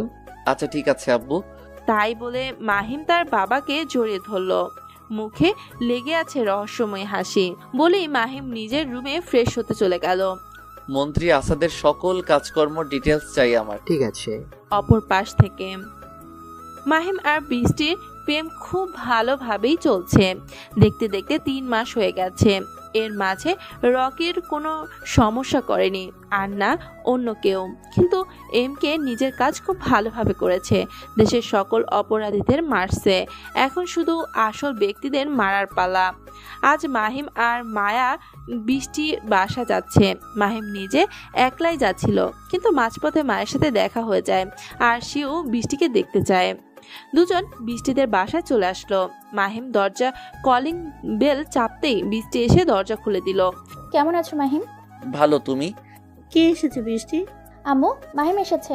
তো বাইরে দাঁড় করিয়ে রাখবি নাকি? ভেতরে চলো, তোমার সাথে উনি কে? ভিতরে চলো বলছি। মাহিম আর মায়া ভেতর প্রবেশ করলো। মাহিম, এটা আমার মা, আর এটা আমার দাদু। মাহিম দুজনকে সালাম দিল। অন্যদিকে মায়া তো বৃষ্টি মায়ের দিকে একভাবে তাকিয়ে আছে, চোখের মাঝে পানি টলমল করছে। আন্টি পরিচয় করিয়ে দেই, উনি হলো আমার অফিসের, বলতে পারেন আমাদের পারিবারিক উকিল। আর আপু, উনি হলো। এই বলে যে মায়ের দিকে তাকিয়েছে, তখনই মাহিম খেয়াল করলো যে মায়া কান্না করছে। কি হলো আপু, কান্না করছো কেন? কোনো সমস্যা আছে মা? আম্মু, তুমি আমাকে চিনতে পারছো না? কে তুমি? মা, আমি তোমার সেই হারিয়ে যাবা মেয়ে মায়া। কি, তুমি আমার মায়া? এটা বলে মালিকা বেগম জড়িয়ে ধরলো, আর বৃষ্টি আর মাহিম তো একপাশে দাঁড়িয়ে অবাক হয়ে তাকিয়ে আছে। আমার মেয়ে কত বড় হয়ে গেছে। এটা বলে সারা মুখে চুমু খেতে লাগলো। দুজনেই কান্না করছে। কি হয়েছে এখানে মা, আমাকে একটু বলবে? বৃষ্টির কথায় মালিকার ধ্যান ভাঙলো, তাই মায়ের কানের কাছে কিছু একটা বলল।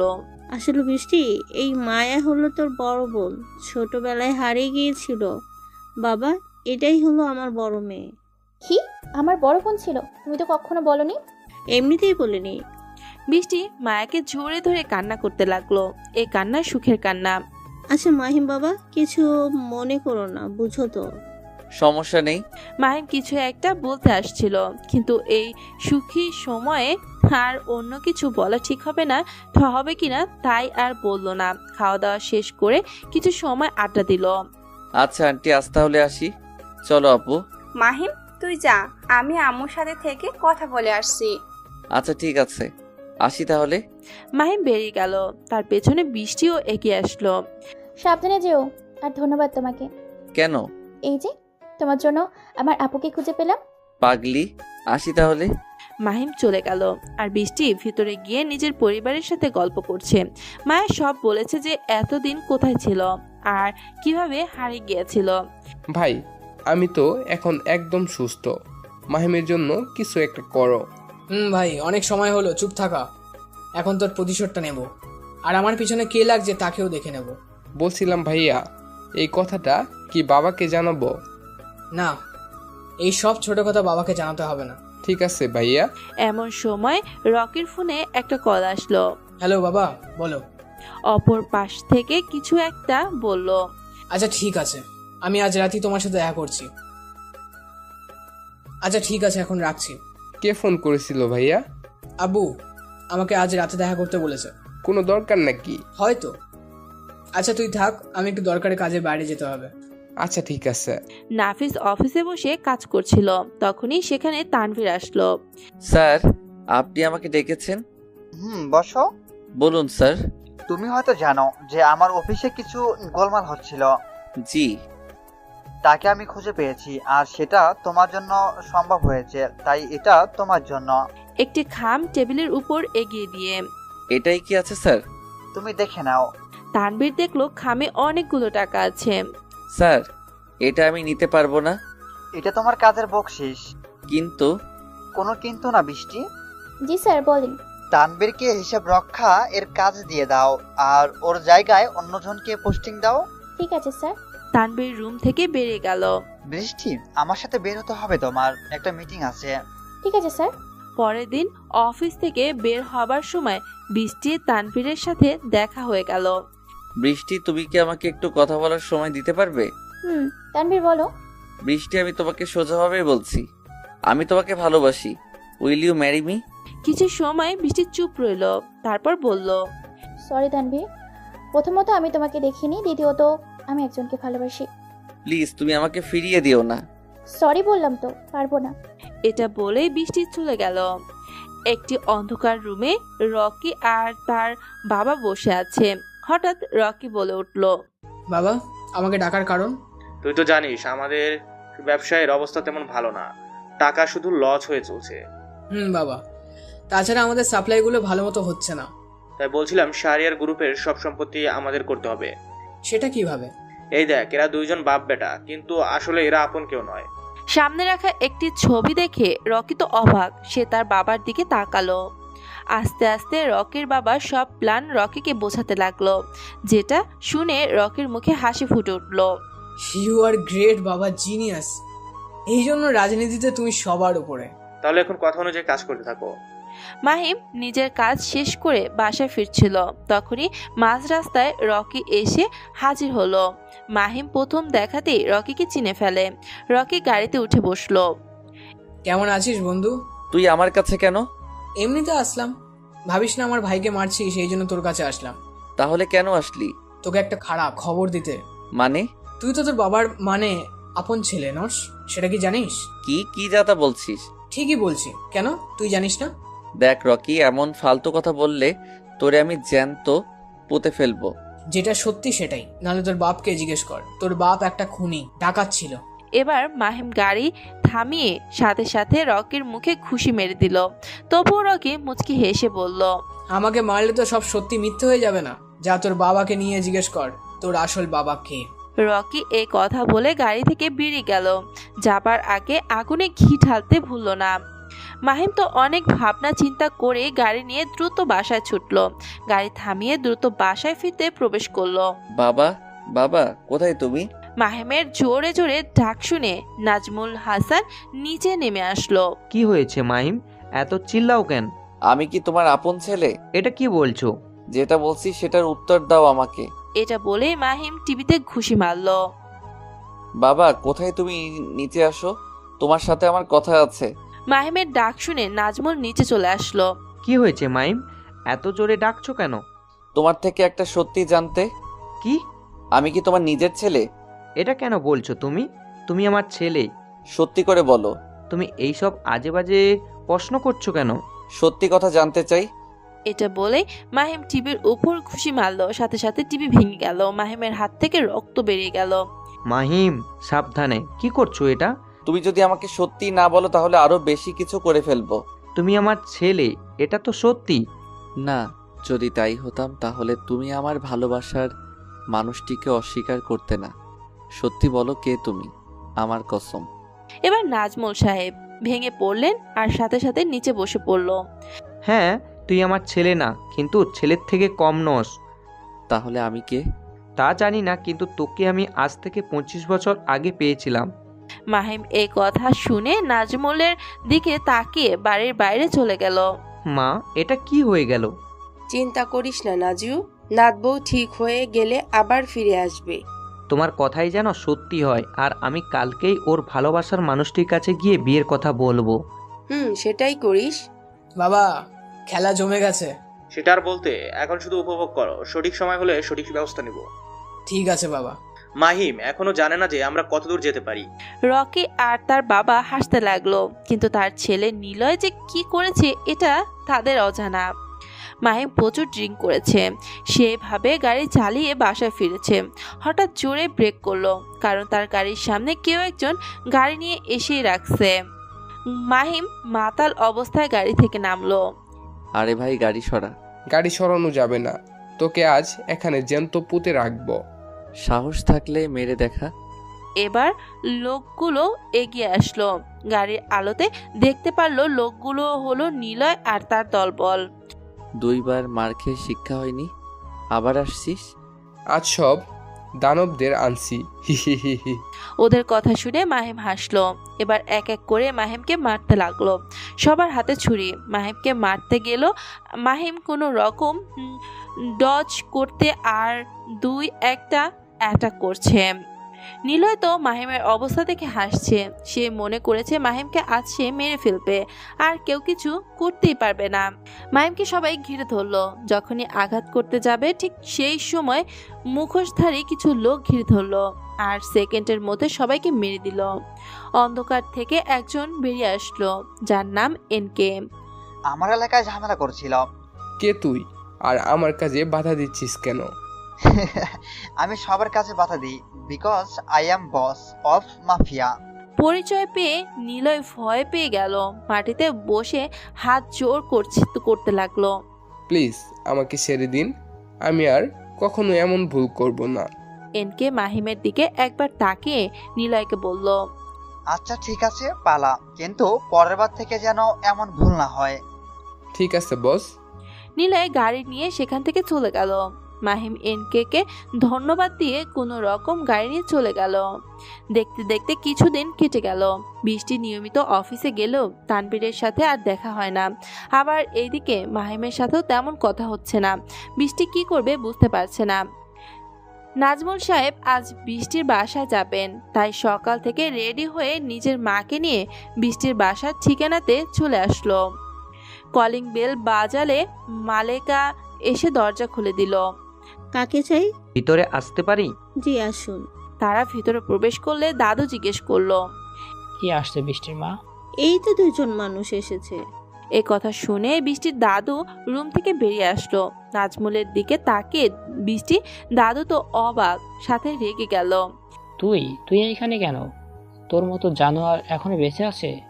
এমন কথা শুনে নাজমুল সামনে তাকিয়ে দেখলো যে তার সামনে খুব পরিচিত একজন লোক।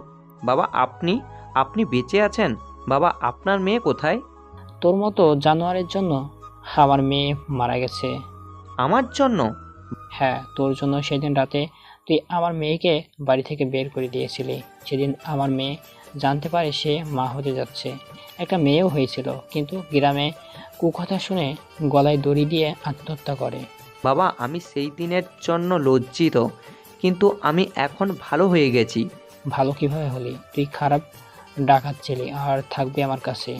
না নাজমুল আর খারাপ নেই, সে অনেক ভালো হয়ে গেছে। নাজমুলের মা বলল, এইসব আমি বিশ্বাস করি না। আচ্ছা বৃষ্টি কোথায়? আমার ছেলের সাথে তার বিয়ের কথা বলছি। কিভাবে ভাবলি তোর ছেলের সাথে আমার নাতি দিব? তাছাড়া বৃষ্টি হলো তোর মেয়ে। কি? নাজমুল প্রচন্ড অবাক হলো, খুশিতে কান্না করে দিল। আমার মেয়ে কোথায় বাবা? হঠাৎ পেছন থেকে বৃষ্টি বলে উঠল, দাদু তুমি সব কি বলছো? উনি আমার বাবা কেমনে হয়? উনি তো আমাদের অফিসের বসের বাবা। বৃষ্টির দাদু বৃষ্টিকে দেখে অবাক। নাজমুল তো বৃষ্টিকে দেখে এগিয়ে গিয়ে জড়িয়ে ধরতে গেল, কিন্তু বৃষ্টি সরে গেল। আমি সব শুনছি, আপনার জন্য আমার মা মারা গেছে, কিন্তু একটা জিনিস বুঝছি না, আমার সামনে দাঁড়িয়ে থাকা উনি আমার কে?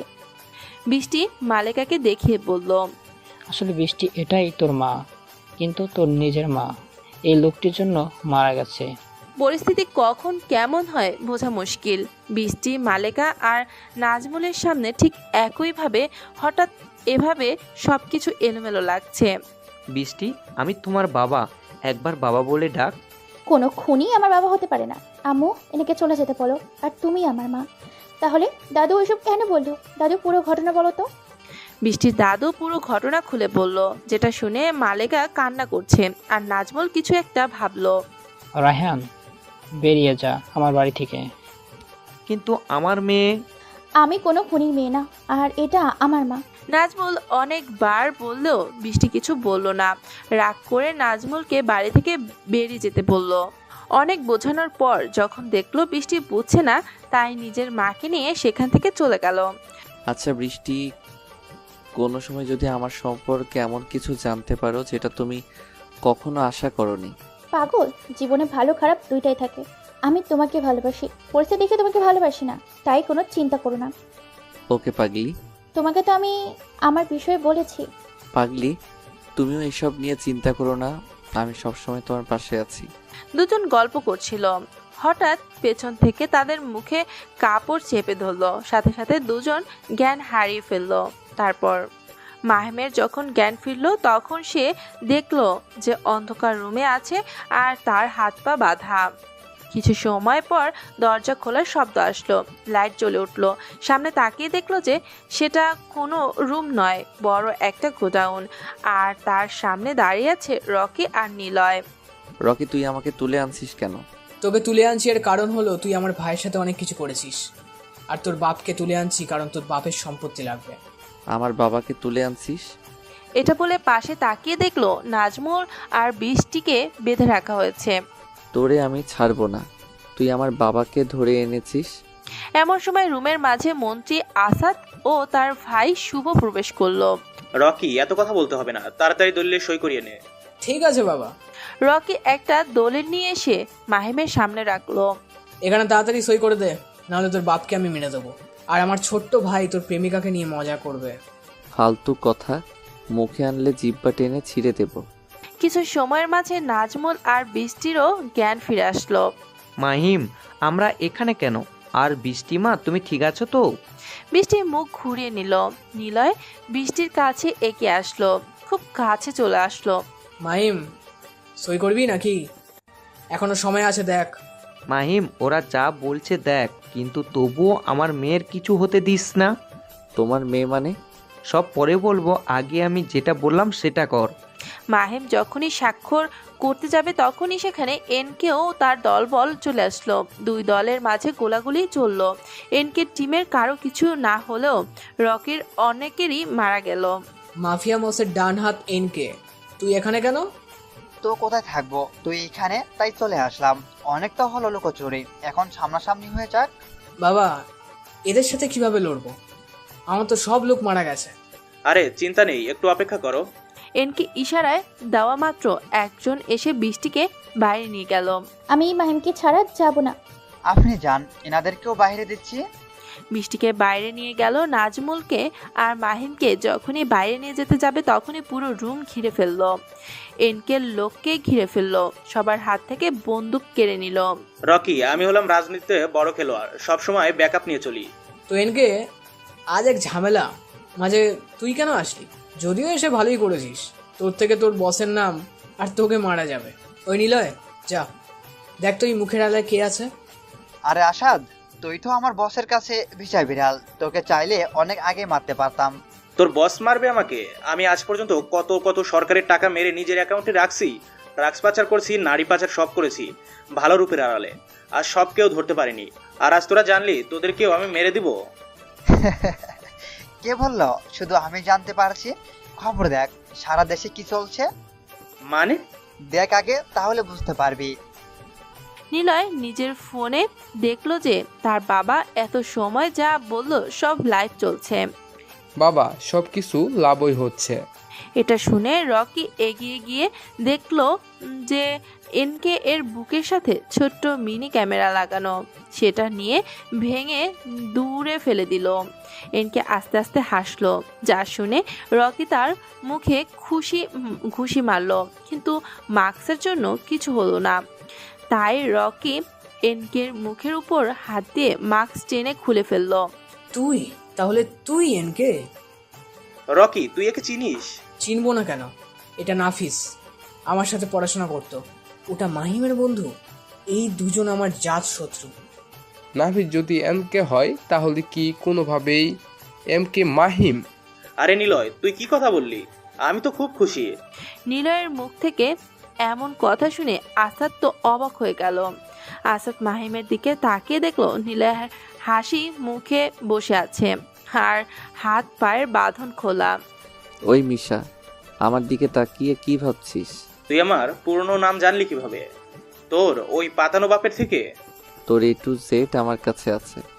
তুই কখন কি করছিস, কখন কি খাস, সব আমার জানা আছে। হ্যাঁ, সেটা খুব ভালো খবর। তো তুই এখন বাঁচতে পারবি না। কারে মারবি তুই? কেন, তোদের? হিহি, তুই মারবি মাহিমকে? তুই যেটা ভাবছিস সেটা আগে বাস্তবায়ন করে। মাহিম, বেশি ভাও খাস না।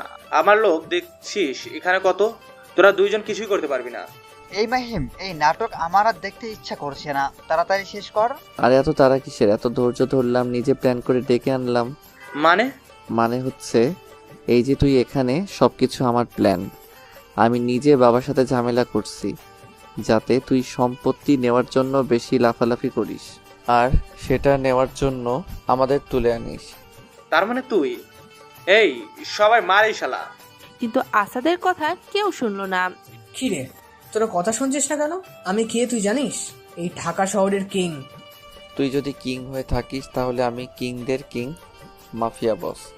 আমার সামনে ওদের সাহস আছে নাকি যে তোর কথা শুনবে? দাঁড়িয়ে না থেকে এদেরকে মেরে ফেল। রকির কথা কেউ শুনলো না। এটা দেখে মাহিম হেসে বলল, বয়েস গো ব্যাক। মাহিমের কথা শুনে লোকগুলো পেছনে চলে গেল। তোরা 3 বাপ বেটা অনেক খারাপ কাজ করেছিস, বিশেষ করে তুই আমার বাবাকে খুন করেছিস। কে তোর বাবা? আজ থেকে 20 বছর আগে পুলিশ এসিপি সালাম। কি ওটা তোর বাবা? হ্যাঁ, তার মৃত্যুর প্রতিশোধ আজ আমি নিজের হাতে নিব। নাফিস, অস্ত্র দে। নাফিসের থেকে অস্ত্র নিয়ে আসাদের গলা বরাবর শুট করলো, সাথে সাথে সেখানেই মারা গেল। তোকে আমি ছাড়বো না, তুই আমার বাবাকে মারলি। এটা বলে রকি এগিয়ে আসতে গেলে মাহিম তাকেও মারলো, এমনকি নিলয়কেও। ম্যাম তুমি এসব? পেছনে তাকিয়ে দেখলো বৃষ্টি আর নাজমুল এসে দাঁড়িয়ে আছে। আসলে আমি তোমার থেকে এইসব লুকিয়েছি। তোমার পাশে যিনি, তিনি হলো আমার বাবা। যদিও পালিত বাবা, কিন্তু আপন বাবার থেকে কম নয়। তিনি আগে যদিও খারাপ ছিল, কিন্তু এখন তার আগের মতো নেই। মাহিম, তুই এত কিছু কিভাবে জানলি? দাদির থেকে অনেক আগেই জানছি। আর বৃষ্টি যে তোমার মেয়ে সেটাও জানি। হঠাৎ নাজমুল দৌড়ে এসে মাহিমের নাম ধরে ডেকে ধাক্কা দিয়ে ফেলে দিল, আর একটা গুলি এসে তার বুকে লাগলো। বাবা। নাফিস দেখলো রকি গুলি চালিয়েছে, তাই নিজের বন্দুক দিয়ে রকির মাথা শুট করলো, সাথে সাথে সে মারা গেল। এটা তুমি কি করলে? যেটা আমার কাছে ঠিক মনে হয়েছে। মাহিম তাড়াতাড়ি নাজমুলকে নিয়ে হসপিটালে নিয়ে আসলো। অপারেশন থিয়েটারে নিয়ে যাওয়া হলো। বৃষ্টি কান্না করছে। নাজমুল যেমনই হোক, তার বাবা তো। 1 ঘন্টা পর নাজমুলের অবস্থা তেমন ভালো না। বৃষ্টির পরিবার, শাহেদ, মায়া সবাই এখানে। নাজমুল মালেকা বেগমকে ডেকে বলল, আপা, হয়তো আল্লাহ চেয়েছিলেন তাই আপনার ছেলে আমার কাছে মানুষ হয়েছে, আর আমার মেয়ে আপনার কাছেই। পারলে আমাকে মাফ করে দিয়েন। সেই দিন আপনার মুখ থেকে ওই ঘটনা শুনে বুঝলাম মাহিম আপনারই ছেলে। বৃষ্টি আর মাহিম, এইদিকে এগিয়ে আয়। নাজমুলের কথা শুনে দুজন এগিয়ে গেল। নাজমুল সাহেব কোনো রকম হাত দিয়ে দুজনের হাত এক করে দিল। মাহিম, তুই আমার মেয়েটাকে ভালো করে দেখে রাখিস। আমি এক অভাগা বাবা, তার কিছুই করতে পারিনি। আর বৃষ্টি মামনি, আমাকে একবার বাবা ডাকবি? বাবা। বৃষ্টি কান্না করে দিল। যাক, এবার মরেও শান্তি পাবো। এমন কথা বলো না বাবা, অনেক দিন পর তোমাকে পেয়েছি। নাজমুল মাহিমকে ইশারা করে কাছে আনলো আর কানের কাছে বলল, আমি তোর কাজে খুবই খুশি। আমি চাই তুই সারা জীবন এই কাজ ধরে রাখ। কিন্তু হ্যাঁ, আমার মেয়ের উপর যেন প্রভাব না পড়ে। খারাপের জন্য নিজের মাফিয়া বস রূপটা বের করিস, না হলে যে দেশ সমাজের অবস্থা খারাপ হয়ে যাবে। আর কথা শোনা গেল না। নাজমুল শেষ নিঃশ্বাস ত্যাগ করেছে। বৃষ্টি প্রচুর কান্না করেছে। মাহিমকে জড়িয়ে ধরে অঝরে কান্না করেছে। মাহিম তাকে সান্ত্বনা দিচ্ছে। আচ্ছা মাহিম, তুমি এখনো বললে না যে আব্বু তোমাকে কানের কাছে কি বলছিল গো? এই যে তার মেয়েকে যেন দেখে রাখি আর বেশি ভালোবাসি, এটা বলে গালে চুমু দিল। আর বৃষ্টি মাহিমের বুকে একটু খুশি মেরে দিল। বুড়ো হচ্ছে, এখনো দুষ্টুমি গেল না। তোমাকে যত দেখি তত রোমান্টিক হয়ে যায়। বৃষ্টি মাহিমের বুকের উপর শুয়ে রয়েছে, আর মাহিম তাকে নিজের মনে মনে বলল, হ্যাঁ বাবা, তোমার কথা রাখতে পেরেছি। খারাপের বিনাশ করতে তোমার ছেলে মাফিয়া বস হয়ে ওঠে এখনো।